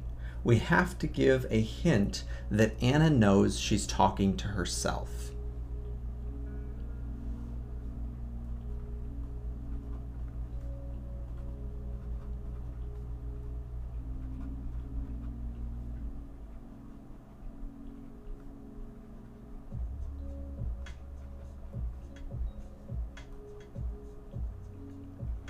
How do we do that? 2 ways. Number 1 is when we're writing her dialogue, we are going to write her dialogue as though she's talking to herself. The dialogue that P will say in response at first, in the way that we initially craft it, in our first draft, if you will. It's not even really the first draft, but it's more like the prototype or the concept draft. In our concept draft of the conversations between P and Anna, we will compose P's responses as though they are the ideal responses that Anna would say back to herself, or that Anna would like to hear back, or something like that. They could be the responses Anna would like to hear, or they could be the responses Anna would expect to hear. Great, I became a chatterbox as someone talks to me. Then they go away again with satisfied curiosity. Yeah.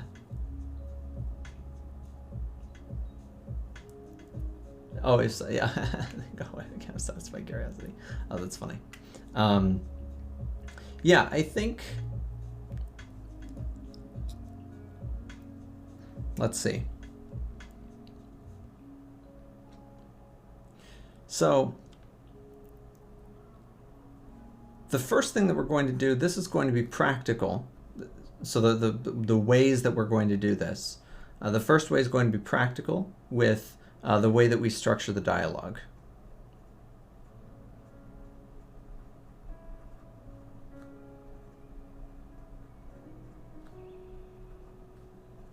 In our concept draft.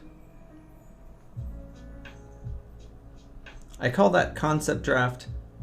That is more or less the draft that we know is not even going to be the first draft. Now, I usually, when it comes to things like short stories and poetry, I usually don't do multiple drafts. I don't call them multiple drafts. I work on the same draft and then I'm done with it. Because it's such a short work that it doesn't make sense to redraft it to me. Usually the first draft is accurate enough to the ideas that I want to convey, if not delivered exactly the way that I would like to convey them. It's accurate enough, at least in the plot structure, the dialogue structure, etc., that I can edit it until it's good enough. When it comes to something longer like a novel, I absolutely would draft that. I would draft chapters, those sorts of things. That all does need to be in a constant draft status until you've finished it. But as far as just a short story goes, I would say that our first draft of this, because it's going to require multiple drafts. What we're talking about here is writing literally two different conversations. The first conversation that we draft is going to be the conversation between Anna and Anna. And then the second conversation is going to be when we replace Anna's dialogue responses with P's pre-programmed dialogue lines, his scripts. Out of that, that means that we necessarily will have two separate drafts, if you will. And this is going to be what I will refer to as the concept draft. This will then be our first draft.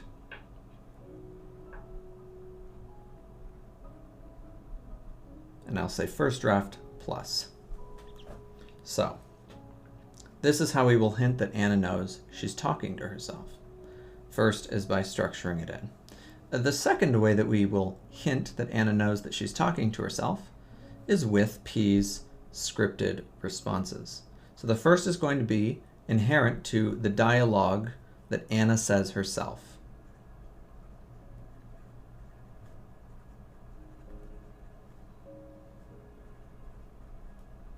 That's going to be our first hint. And the dialogue that Anna says is going to be things that are going to be things on her mind,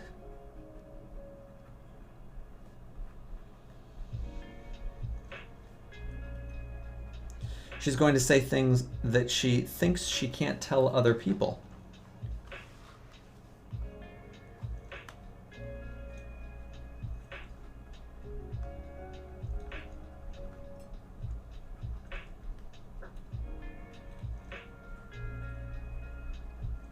And maybe she'll even implore P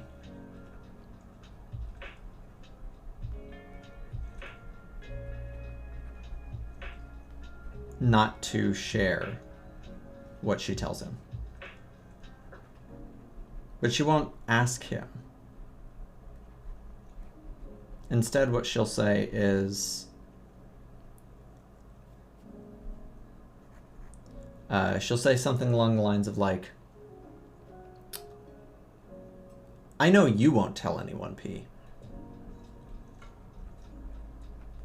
Or, I know you wouldn't tell anyone. I know you wouldn't tell anyone, P.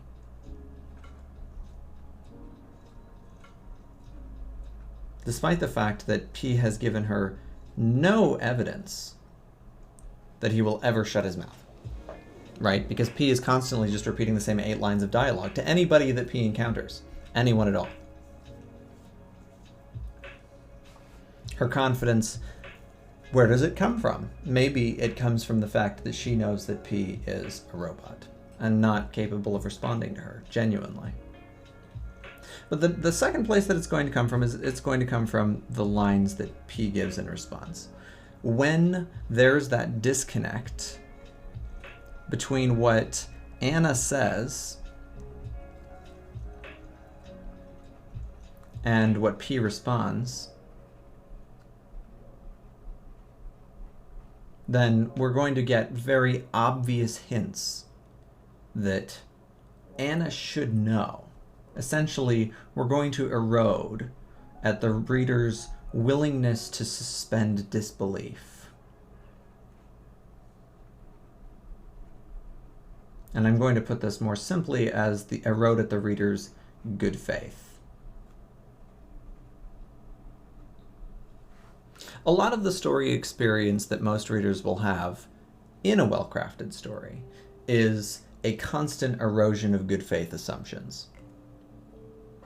Readers enter a story with good faith assumptions about how the world works. Now, generally speaking, when we talk about good faith assumptions in the real world, we're talking about like taking people at their word and assuming that their arguments come from a well-founded place, even if we disagree with them. When we talk about, disagreeing in good faith, we're talking about, I'm going to assume that Democrats and Republicans just have principled disagreements, and they disagree on good faith, meaning that, one side has their reasons for believing X and the other side has their reasons for believing Y, and maybe both are equally valid. Maybe they're not even equally valid. Maybe it's just that they both have sincerely held beliefs when they engage in this debate. That's what we mean by good faith. In this sense, of course, it's probably better to say something like eroding at the reader's assumptions or just their presumptions.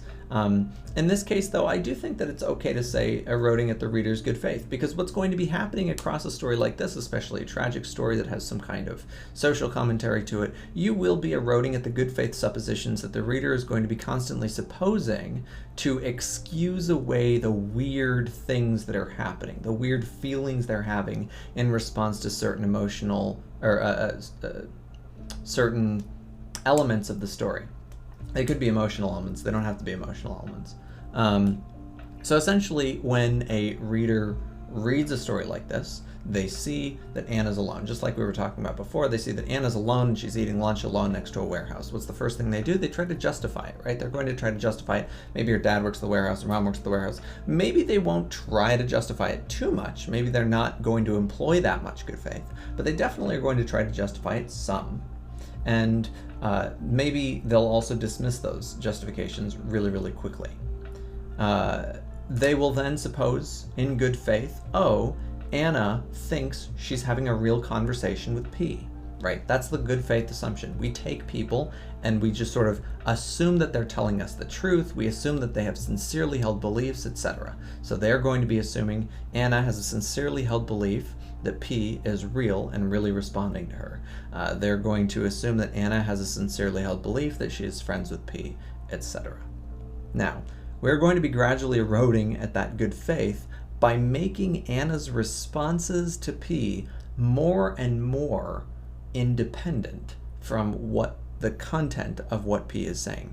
It's going to take more and more leaps of logic for the reader to assume that Anna really doesn't know that she's talking to a robot, because by this point, anyone, including an 8-year-old, should know that they're talking to a scripted robot, especially if they're in the future and these kinds of robots are commonplace. So, we do that by broadening the disconnect,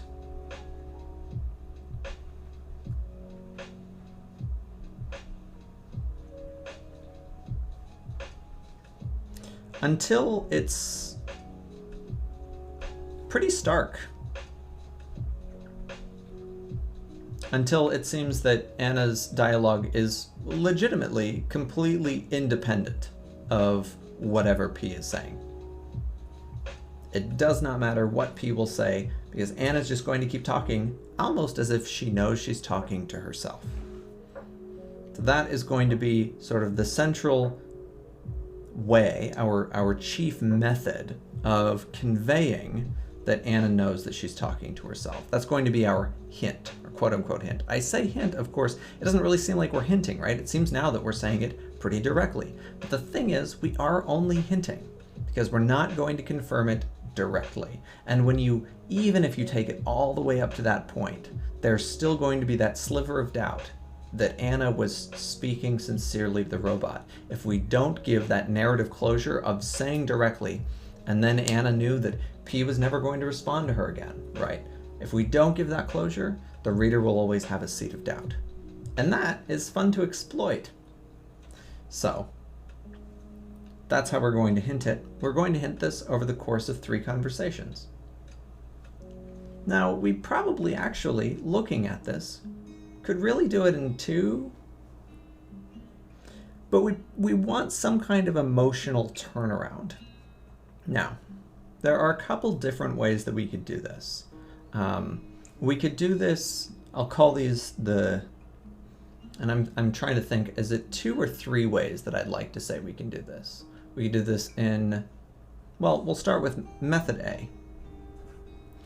We can have the arc, and these will be different arcs of how the story proceeds, the relationship between P and Anna.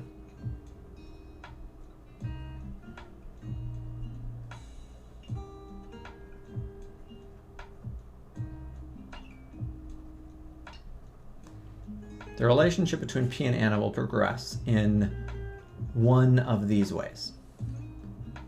The first way that we potentially have is going to be that P and Anna become friends. Put that in quotes because it's a robot. They become friends. Then Anna has some kind of silly disagreement with P. So Anna breaks up their friendship.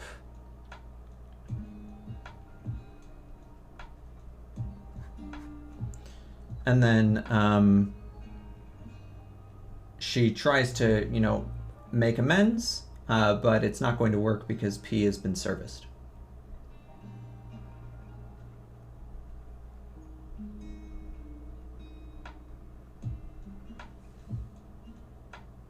Put another frowny face here, and another word, friends, but X'd out. Permanently, no longer friends. What is the benefit of doing this arc? This arc features the classic hero's journey for Anna. We have the classic hero's journey for Anna, in that Anna starts at our initial point. I don't know why it's a circle. It's or like a cycle like that. It's much more like this. But essentially, Anna starts at our initial point, goes on her journey, becomes friends with P. That's going to be her initial life-changing decision. Then climactic decision, decides to stop being friends with P, and then conclusion is going to be that has consequence. She can no longer be friends with P. Initial friends with P. Sorry. Initial position, friends with P. Decides to stop, no longer friends with P. And this is going to be irrevocable. Something she can't fix. That would be the classic hero's arc. We do know that the ending is fixed. So this, in all of the arcs that we potentially could explore, this ending is fixed. We also know that the initial position is fixed, and this event is fixed. So what does that leave us? Well, the climax, of course. So in option A, our climax is Anna deciding not to be friends with P.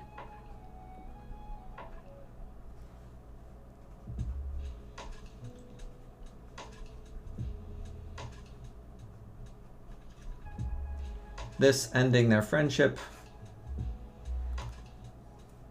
And potentially she would do that because she feels that P doesn't understand her. This could be where she's starting to get that hint that, P seems like he's really a robot. He's not really responding. He's not really listening to me. But then she, of course, regrets her decision to end her friendship with P because she's lonely, etc. Now, I am not as much a fan of this as the much more boring, but I think typically tragic arc of simply having a longer rising action. And then the climactic point would be when P ceases to be friends with Anna. So the climactic point would actually be the end point.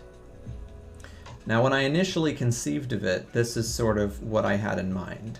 And the reason for that being that it puts a lot more emphasis on Anna's internal state with the loss of friendship than it puts on the emphasis of Anna's choice to end her friendship. That choice that she makes that mistake, I'm no longer going to be friends with P, the robot who clearly doesn't understand me. If she makes that choice, then it almost makes her less empathizable. It almost makes it seem like she deserves what happens in some weird like cosmic justice, right? You decided you didn't want the one friend that actually understood you, and now you've lost that one friend. And it has to be one hell of an actor in the live action pulling the whole story solo.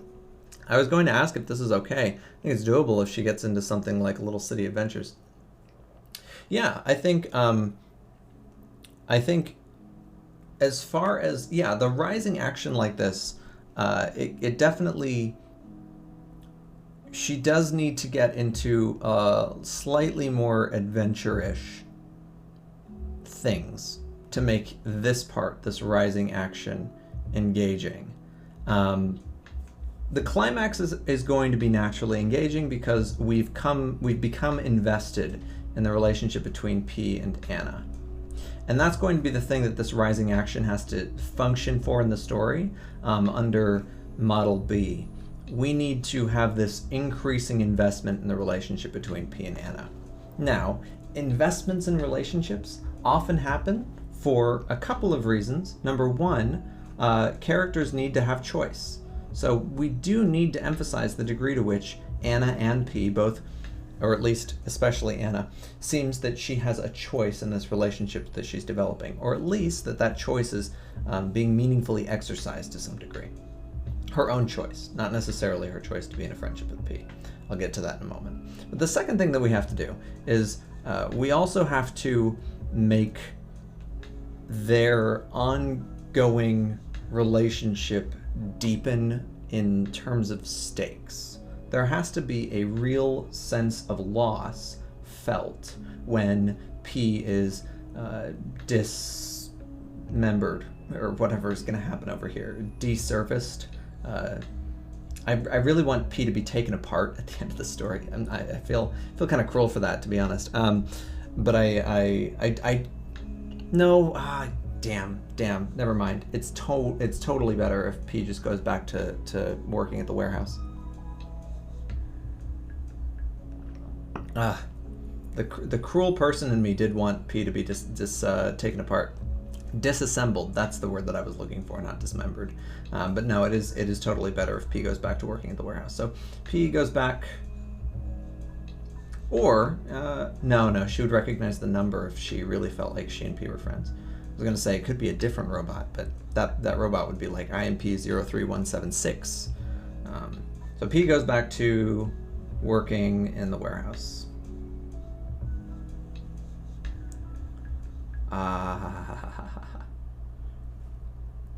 The ending event of the story, I wonder if this ending event would be effective as her running into another robot.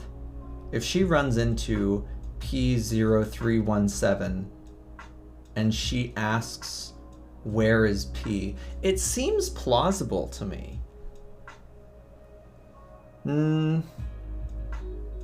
It seemed plausible to me that a service robot could have like a service response if you were to ask one of the robots, because this is something that, like, who's going to ask that, right? Who's going to, like, if you're working for Amazon and you're structuring these robots as service robots and you want them to have like a machine code on which you can call upon to identify other robots, no normal human is just going to walk up to one of these robots and be like, "Hey, where is P0167?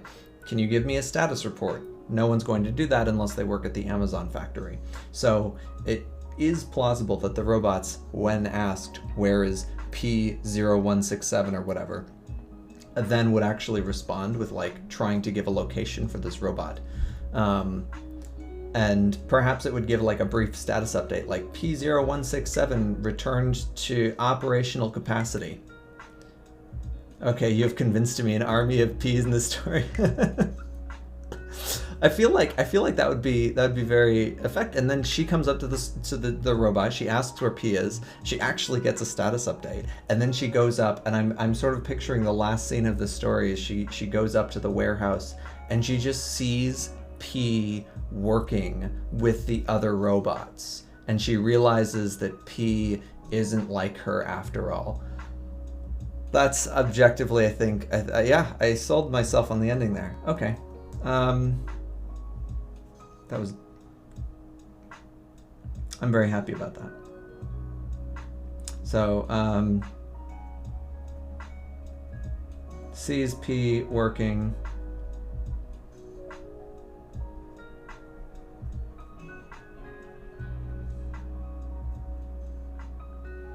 And yeah, her last line of dialogue will just be something like, "Oh wow, like,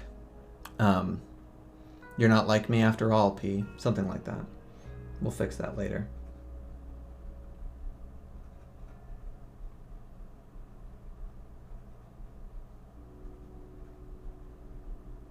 Or maybe it would actually, I think it would actually be something a lot simpler than this. This is a little, it's a little too direct. She'd say something more like,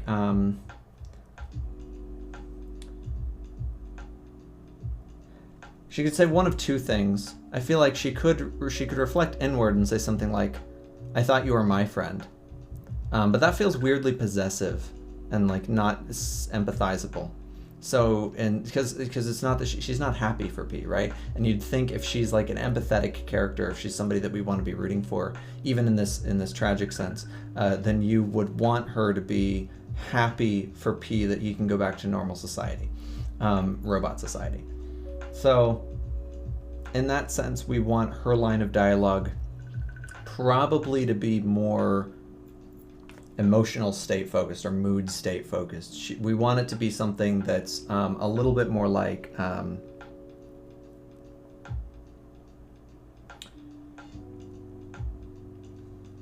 something like I thought we were the same, but that just feels so emo.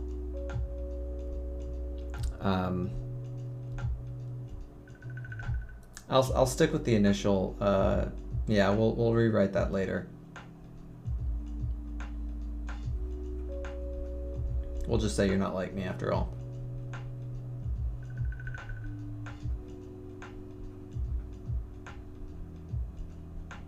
And perhaps she can actually have a line of dialogue in response to the other service robot that she approaches. If she approaches another service robot and that service robot gives her the status update, and then she says something like,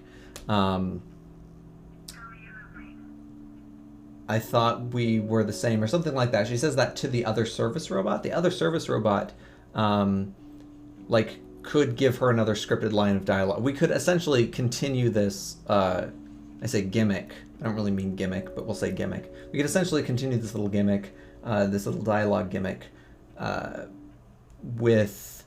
like with an impact. So it's sort of just, it has this poetic effect of having like a punchline. Basically, we get a punchline at the end of the story that the whole time she's only ever been talking to robots. None of the dialogue really means anything except what it means to her. So in order to deepen the relationship, one of the things that we need is choice. We also need stakes. And that's, of course, the case with any story, just like when we're trying to increase the amount that a person is invested in the story and the flow of the story, we need increasing stakes. In order for P and Anna to have this developing friendship, this developing relationship, they need to have constantly increasing stakes that deepen their relationship. They need to feel a sense of investment for each other. Now, of course, P doesn't actually feel that for Anna. So Anna has to think that P feels that for her, or has to have reasonable justification for leading the reader to believe that she thinks that P feels that for her. And that's very convoluted. But the gist is, again, that we want to maintain this sort of plausible deniability that she does not realize that P is not sentient. So, to maintain that plausible deniability, all we need to do is we need to make the reader, we need to convince the reader that Anna would have reasons for thinking P cares about her, and P is increasingly caring more about her. So the escalating events of the story would probably proceed something like, number one, P and Anna have a conversation. That would be the initial event with the scripted convo. Number two would be something like Anna does something for P.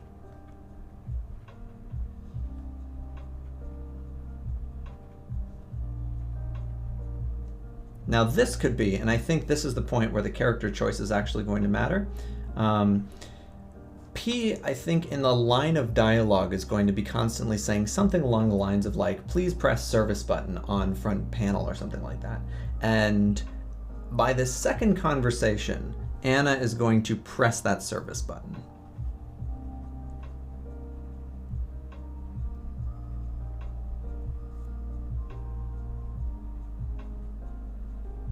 And little does she know, but that service button is going to lead to P's ultimate servicing that fixes him.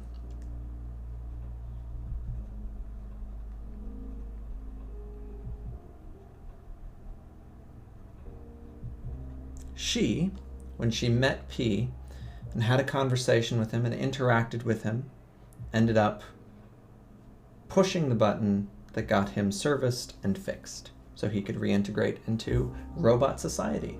There's a metaphor there for how human beings come and sort of touch each other's souls and send them back in and make them feel normal and happy again. And perhaps all that Anna needs is someone to come and push her service button. That sounds weird. We'll just scrub that last part. I didn't say that. But the rest of it we'll keep. So Anna does something for P. She presses the service button. That gets her. That gets P spurred to be serviced, and it also gets. It deepens the stakes of their friendship. Right? Anna has done something for P.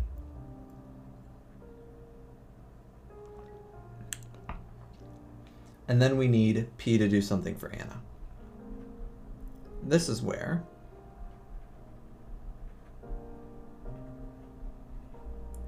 we run into a difficulty.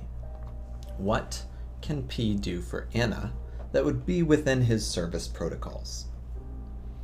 What makes sense for P to do for Anna without sort of violating too hard the expectations that we are setting that P is, again, not sentient, is only responding on script?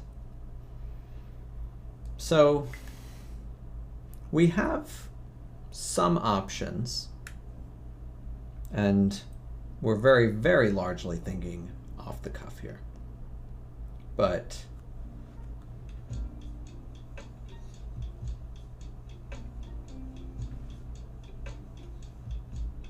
this is how all of my plotting papers end up going by the end of it.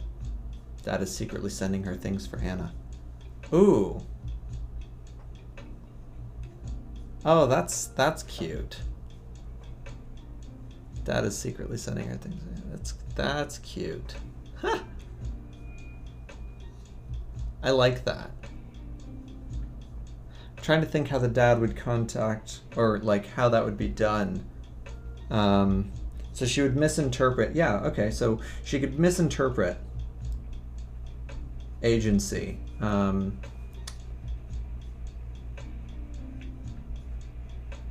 Where some agentic act, some act from another human being, some other agent is doing things, and she misinterprets the actions of that person for the actions of P.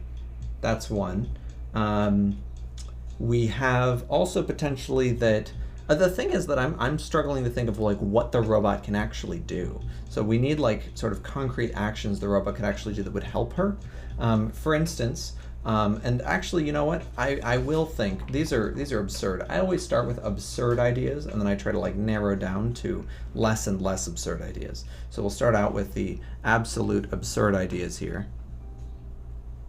Let's see. Wait a minute. Oh, I just realized I'm writing really small. Absurd. There we go. Absurd ideas for what the robot can do. Not all of them will be absurd, hopefully, by the end of it. But the first couple will be. The first one, it could punch her bullies. That seems like something a robot could accidentally do, even if it's non-sentient. The thing is, I don't really want the bullies to be that featured in the story. I kind of like the idea of having this solitudinal character who is sort of going about the story a little bit happy-go-lucky. It's not really happy-go-lucky. It's more like happy-go-sadly, but no, sadly-go-lucky. There we go. That's what it would be. And sadly-go-unlucky. Seems like that should be a genre. Turns into a platform scooter, she writes. Oh, I love it. Turns into a platform. Yeah, so she could ride. Rides P, uses P as a, what are those things called? What are those ridiculous like 90s things that people lean on? They're not really 90s. They're like early 2000s, I think. Segway. Rides P. P turns into a Segway. I think that's spelled like the actual word Segway. Something like that. Segway. That's a U, not a square. Yeah, it turns into a platform scooter. Okay, so it could punch her bullies. It could turn into a Segway. It could also turn into, we'll just say broadly speaking, it could just, maybe it's like some kind of therapy robot. Maybe it's actually giving her therapy. It's not, because that's ridiculous. That's why it's under the absurd ideas. This one actually isn't as absurd as the rest of them, gotta be honest. It could give her things. So it could give her food. That actually did come to mind. Like, it is a service robot. It could, oh, you know what? If it's a service robot, maybe it's got some kind of like thing that it carries. So here's our less absurd. I'm just gonna call this less absurd ideas.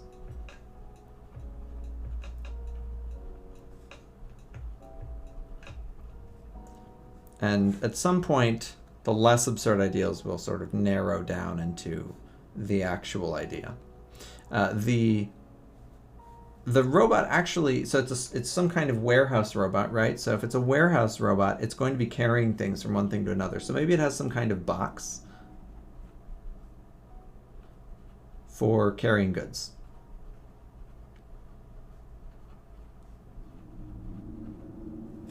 It has some kind of box for carrying goods, and inside that box is a good.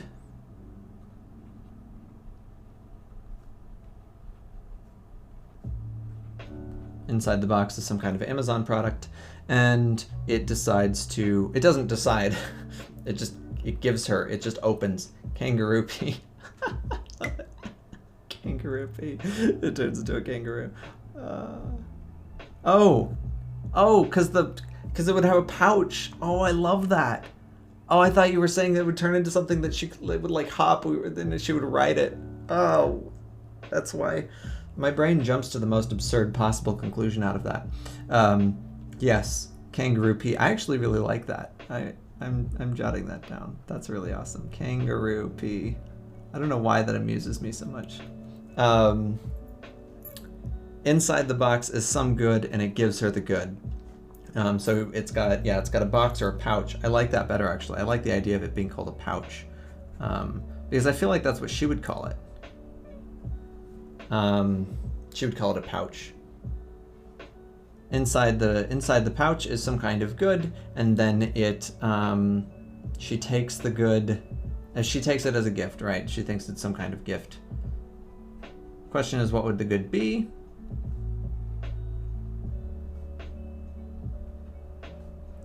Oh.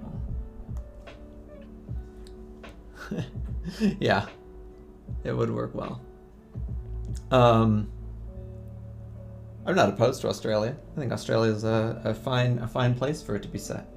I don't know how to convey that the girl is Australian unless I resorted to just like blatantly like stereotypical Australian things.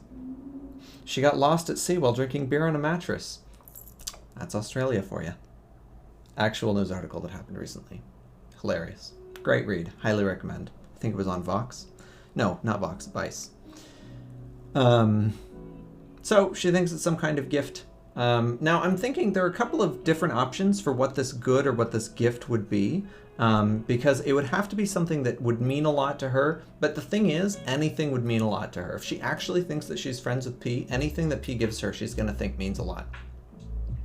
So the question is going to be, what does it give her? So it could give her something like the last product that it was carrying.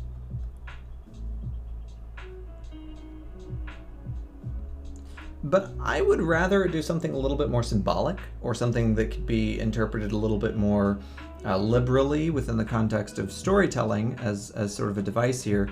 I would rather that it gives her like a part of itself, which sounds kind of weird. But I would rather it gives her, I'm thinking something like bolts. It gives her bolts, which are from its sort of self-service attempt. So, and it could say something like, and we could have like a line of dialogue that would say self-service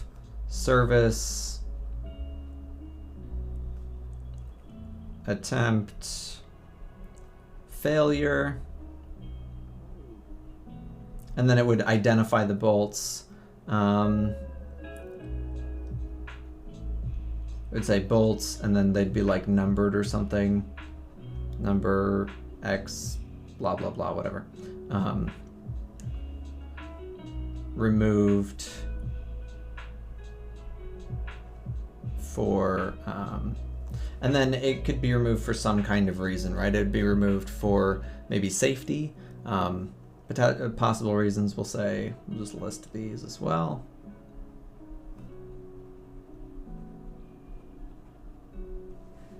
Gives her his broken arm she uses as an arm extension tool. Oh, that's pretty funny. I feel like she'd be like, I think P, you need this. You should hold on to your arm. That's also something that would be kind of hard for her to take to school, like without people noticing. I feel like her bullies would also take it. Just become like even more tragic. Possible reasons that it would like take out bolts or some part of itself. So we do have safety. And it doesn't have to be just bolts. It could be as big as an arm. I'm pretty open to that idea. Safety reasons. It could be to limit damage of some kind. So we'll say damage mitigation. There are a lot of machines that will, you know, when something breaks. I think of like a car, Is it cars? What am I thinking of? I know that I have like a mental picture of it. Like the concept makes sense to me that a machine, I think it is. I'm thinking of a car. I think cars can do this. Like even just at the most basic level, it can just like shut down the engine to stop further damage from like whatever it is. It's a future world of tech, commonplace tech. Yeah. So damage mitigation, that makes sense. Safety, Oh yeah. So you're saying taking the arm to school wouldn't be that weird. You're right. It probably wouldn't be that weird. Huh.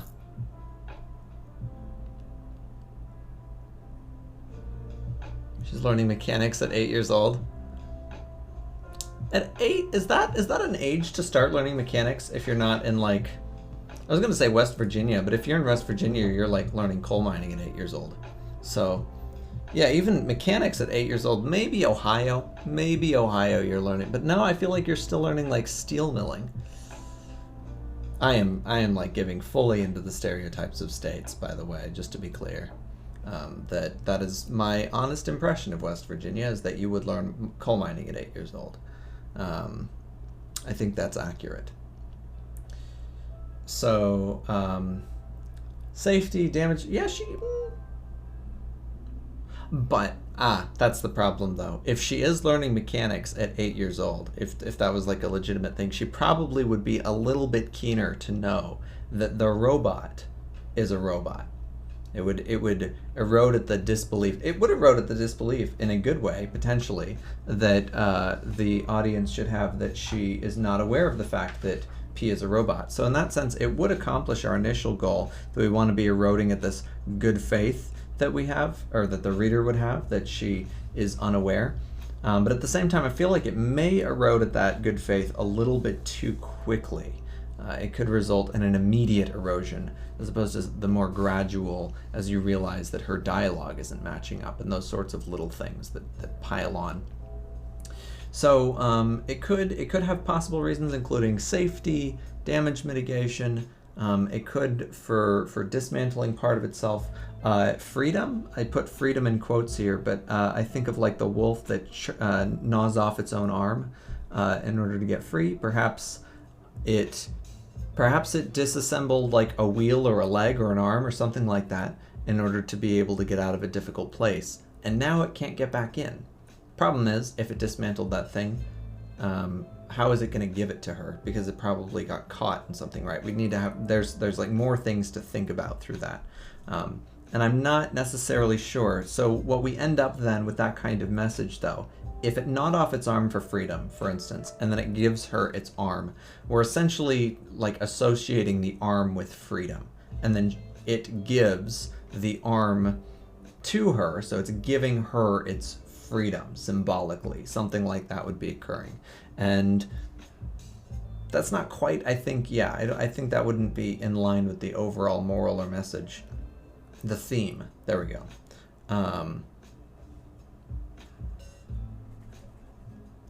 So if the theme is going to be something about our differences, we've got this theme of like malfunctioning, or like our differences that make us societally or socially, you know, expelled. What's the word I'm looking for there? Ostracized, malfunctioning.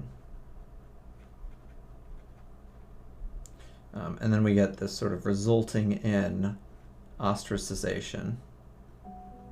Ostracization. There we go. I can spell. We have these differences, these malfunctions, which result in ostracization. And so what would be symbolic of some kind of difference which the robot would remove from itself, and it would be symbolic of its ostracization? It should be the thing. It should be directly connected to the thing that makes it malfunction.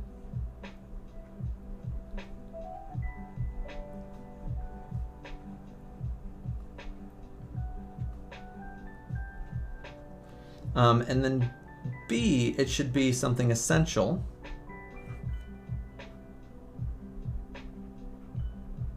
And I think essential for like inner wholeness, interconnectedness, a locator chip. Oh. You are a genius, Danger07. Absolute genius. A locator chip. So it can feel at home, and it can't. It could be it's the homing chip, something like that. The one that lets it go home and it needs a replacement. Oh. Yep, and that directly connected to the malfunction. It's essential. You are a genius. Homing chip.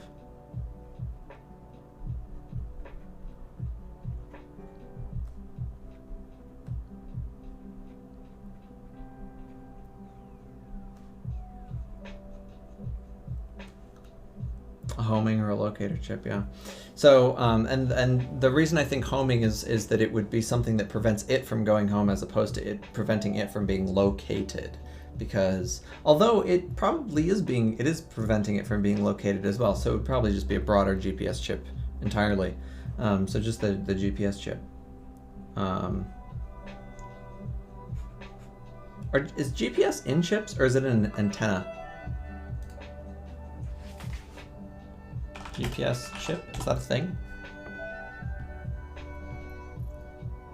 Oh, it is a thing. Yeah, they're chips. Interesting.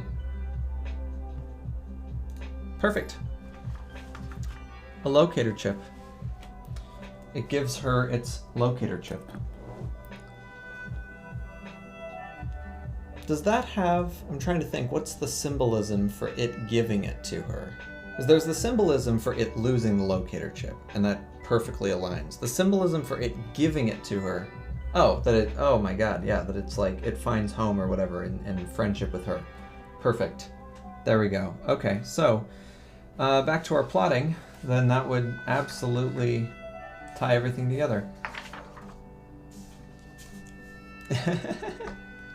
Yeah, very justifiably so. I'm gonna have to credit you in the what is it, forward? No, forward, that's too much for a short story. This would be credits? What's the term? Just that, you know, that little page where you say thank you to, and then you list people. I'm going to be saying thank you Danger07 the moment that this is published, either on a website or probably on a website. I don't know that I would ever try to get short stories published. If I was already published, I would. But it's pretty difficult, like notoriously difficult to get short stories published. So, she does the thing, she presses the button, that leads to P getting serviced. And P does something for Anna, which is that P gives a locator chip. And she takes that to be some kind of gift. This probably needs to be something pretty. I imagine that if it looks like a chip, I don't know, would a kid take that as something? I feel like it's fine. My pen name is not going to be my gamer name. Should I thank your pen name instead? I can thank your pen name. When that day arrives. I'm gonna have to I'm making a note of that. Where is my...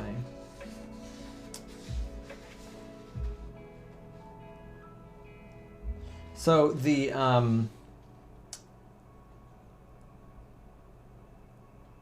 so P gives the locator chip over. P does so the gift is given, and then number 4, encounter number 4. These are all just encounters.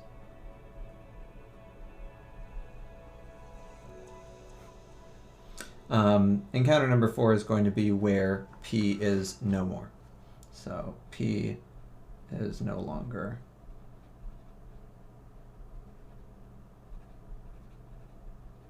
Anna's friend. And officially, we have plotted out all of the story that we need to plot out in order to be able to write. I mean, honestly, we've got more plotting than, like, just the amount of plotting we have here is about as much plotting as I would do for, like, the first concept draft of a novel. Okay, maybe not that much. I think my last like novel plotting, I had 8 or 9 pages.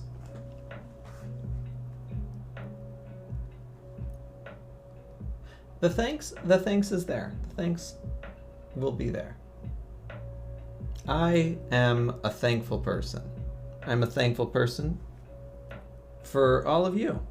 And I'm also a thankful person for being able to share this with you, because genuinely, you inspire me. And I do mean that genuinely, because it is very difficult to remain constantly engaged with your own writing, as evidenced by about 2 hours ago in this very stream. So, I think that about wraps up our plotting for this. So now, yeah, let's open up the AMA there. And feel free to ask away. And then we'll probably start writing this in, I'm thinking, I want to say tomorrow. I want to say tomorrow we'll start writing this. But no promises. I've said that I would start writing this concept in my head for several, maybe years. But now we have a plot for it. So,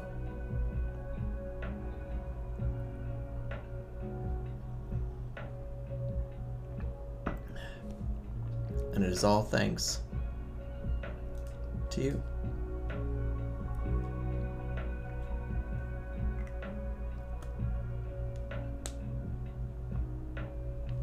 Oh, thank you for the follow, Iman Bach. I appreciate.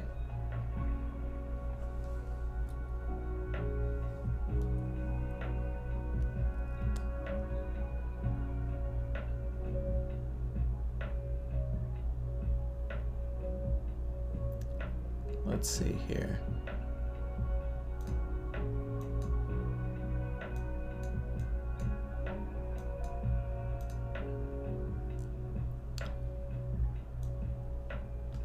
We can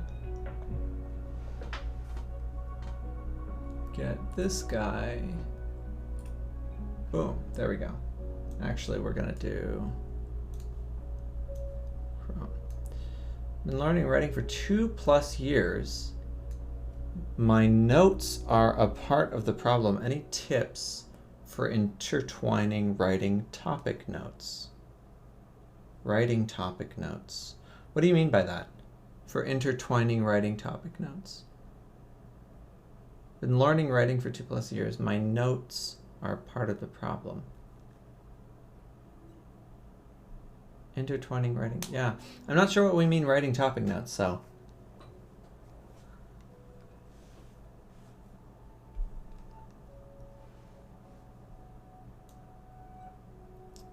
Trying to think, like, the notes Are you talking about like your planning notes? Like your plotting notes?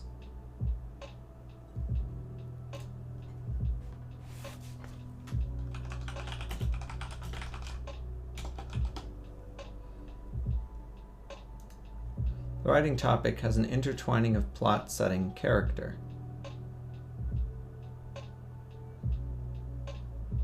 So when you say your notes are part of the problem, what do you mean? Like, what describe the problem to me. What do you feel like the problem is? Is the problem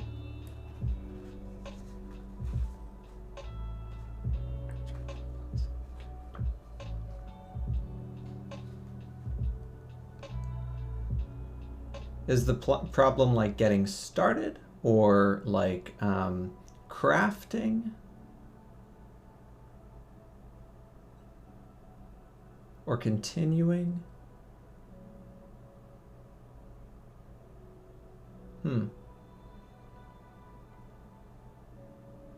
Sure. I'm trying to think of a way you could show me. You could send me a picture if you wanted to. How do you check your plot when you're done making it? Oh, that's a good question. Let me think about that for a moment. How do you check your plot when you're done making it? So I think that's something that you have to check by experience. Yeah. So generally speaking, what'll happen, I wonder if I have it around here. I think I do. Question is if I put it, I think I put it in this giant stack of papers behind me.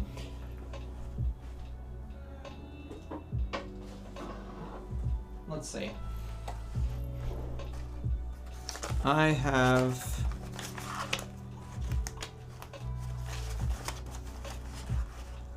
Yep, I do have it all the way back here.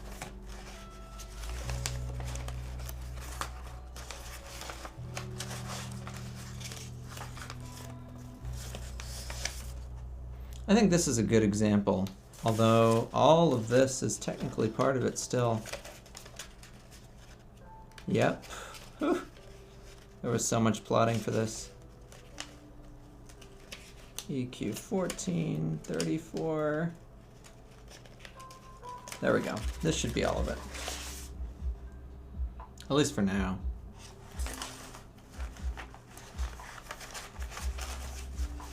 What chaos this is all. So when I went and embarked on my initial project, which you can see here, there we go. When I embarked on my initial project, which was a very different story from the story that I ended up writing in Mask of the Wolf. This is all the plotting that I initially did for Mask of the Wolf, which is the story that I just finished. It ended up being a 64,000 word fantasy novel, low fantasy, I think low fantasy. But it was sort of initially projected as a like a high fantasy or regular. You ask yourself questions to discover plot. I don't have the same mindset for finding out what you mean. How do you know those questions to ask? You sort of ask every question you can. That's sort of that's what I would say.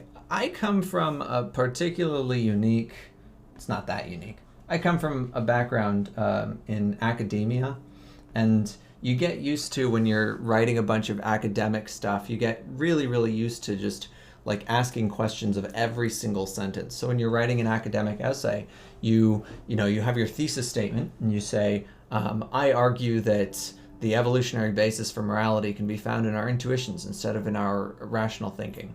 And then you ask yourself, what does intuition mean? What does rational thinking mean? What does it mean for morality to be found there? What does morality mean? You have to define every single one of these terms as you're going in an academic paper. The same thing is true of plotting a novel, but it's less boring, hopefully, if you like the novel that you're plotting. So what I did when I was plotting it, I initially plotted, I went chapter by chapter, and you can sort of see, I think, And so I went chapter 1, chapter 2, but then I immediately went and I tried to plot out. So the first one is Elwyn and Posk wait for, and then they meet this person in the Bolanor outside the palace gates. They are taken up to Raela's room. Wethelin, the Bolanor person, diagnoses what the doctors couldn't, that there's some problem with Raela's soul. That was sort of the opening. It's a little convoluted. But then I branched out and I had to explain. Elwyn's worried about this, and Posk briefly tells them this. I had to add in little details so that it would justify and it would make sense. To eliminate pauses, I'm texting my questions to be answered one at a time. Oh yeah, no worries. No worries at all.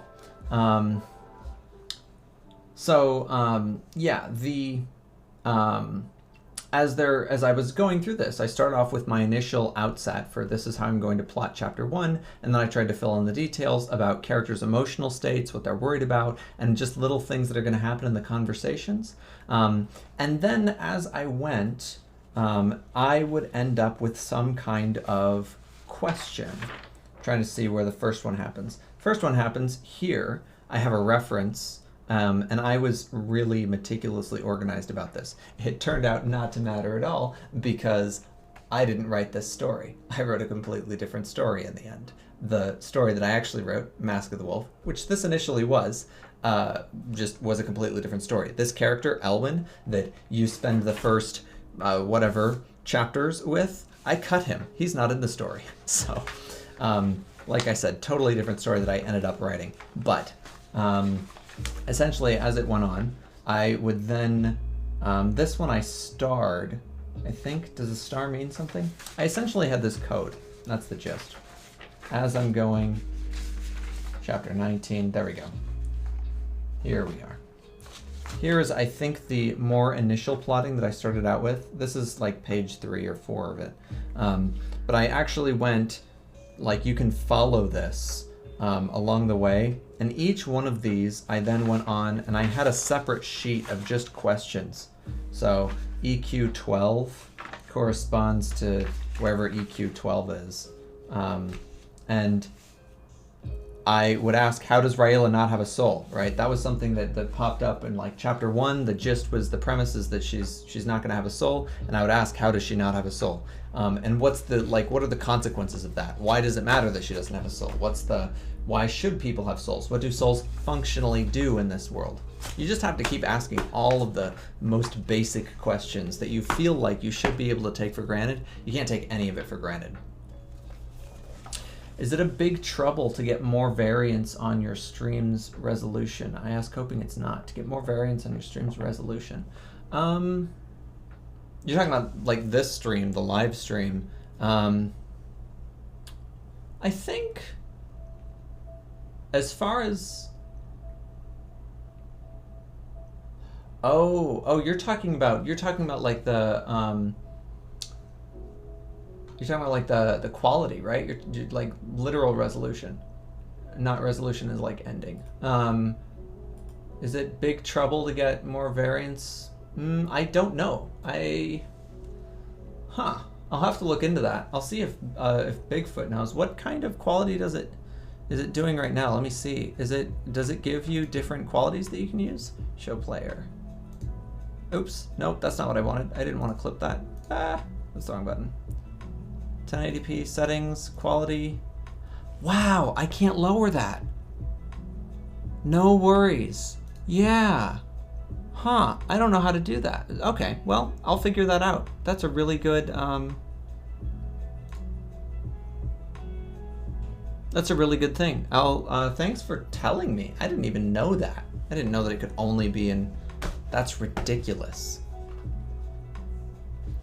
Yeah, I can probably look into that. I know other people do it, so I'm sure there's a way where there's a will.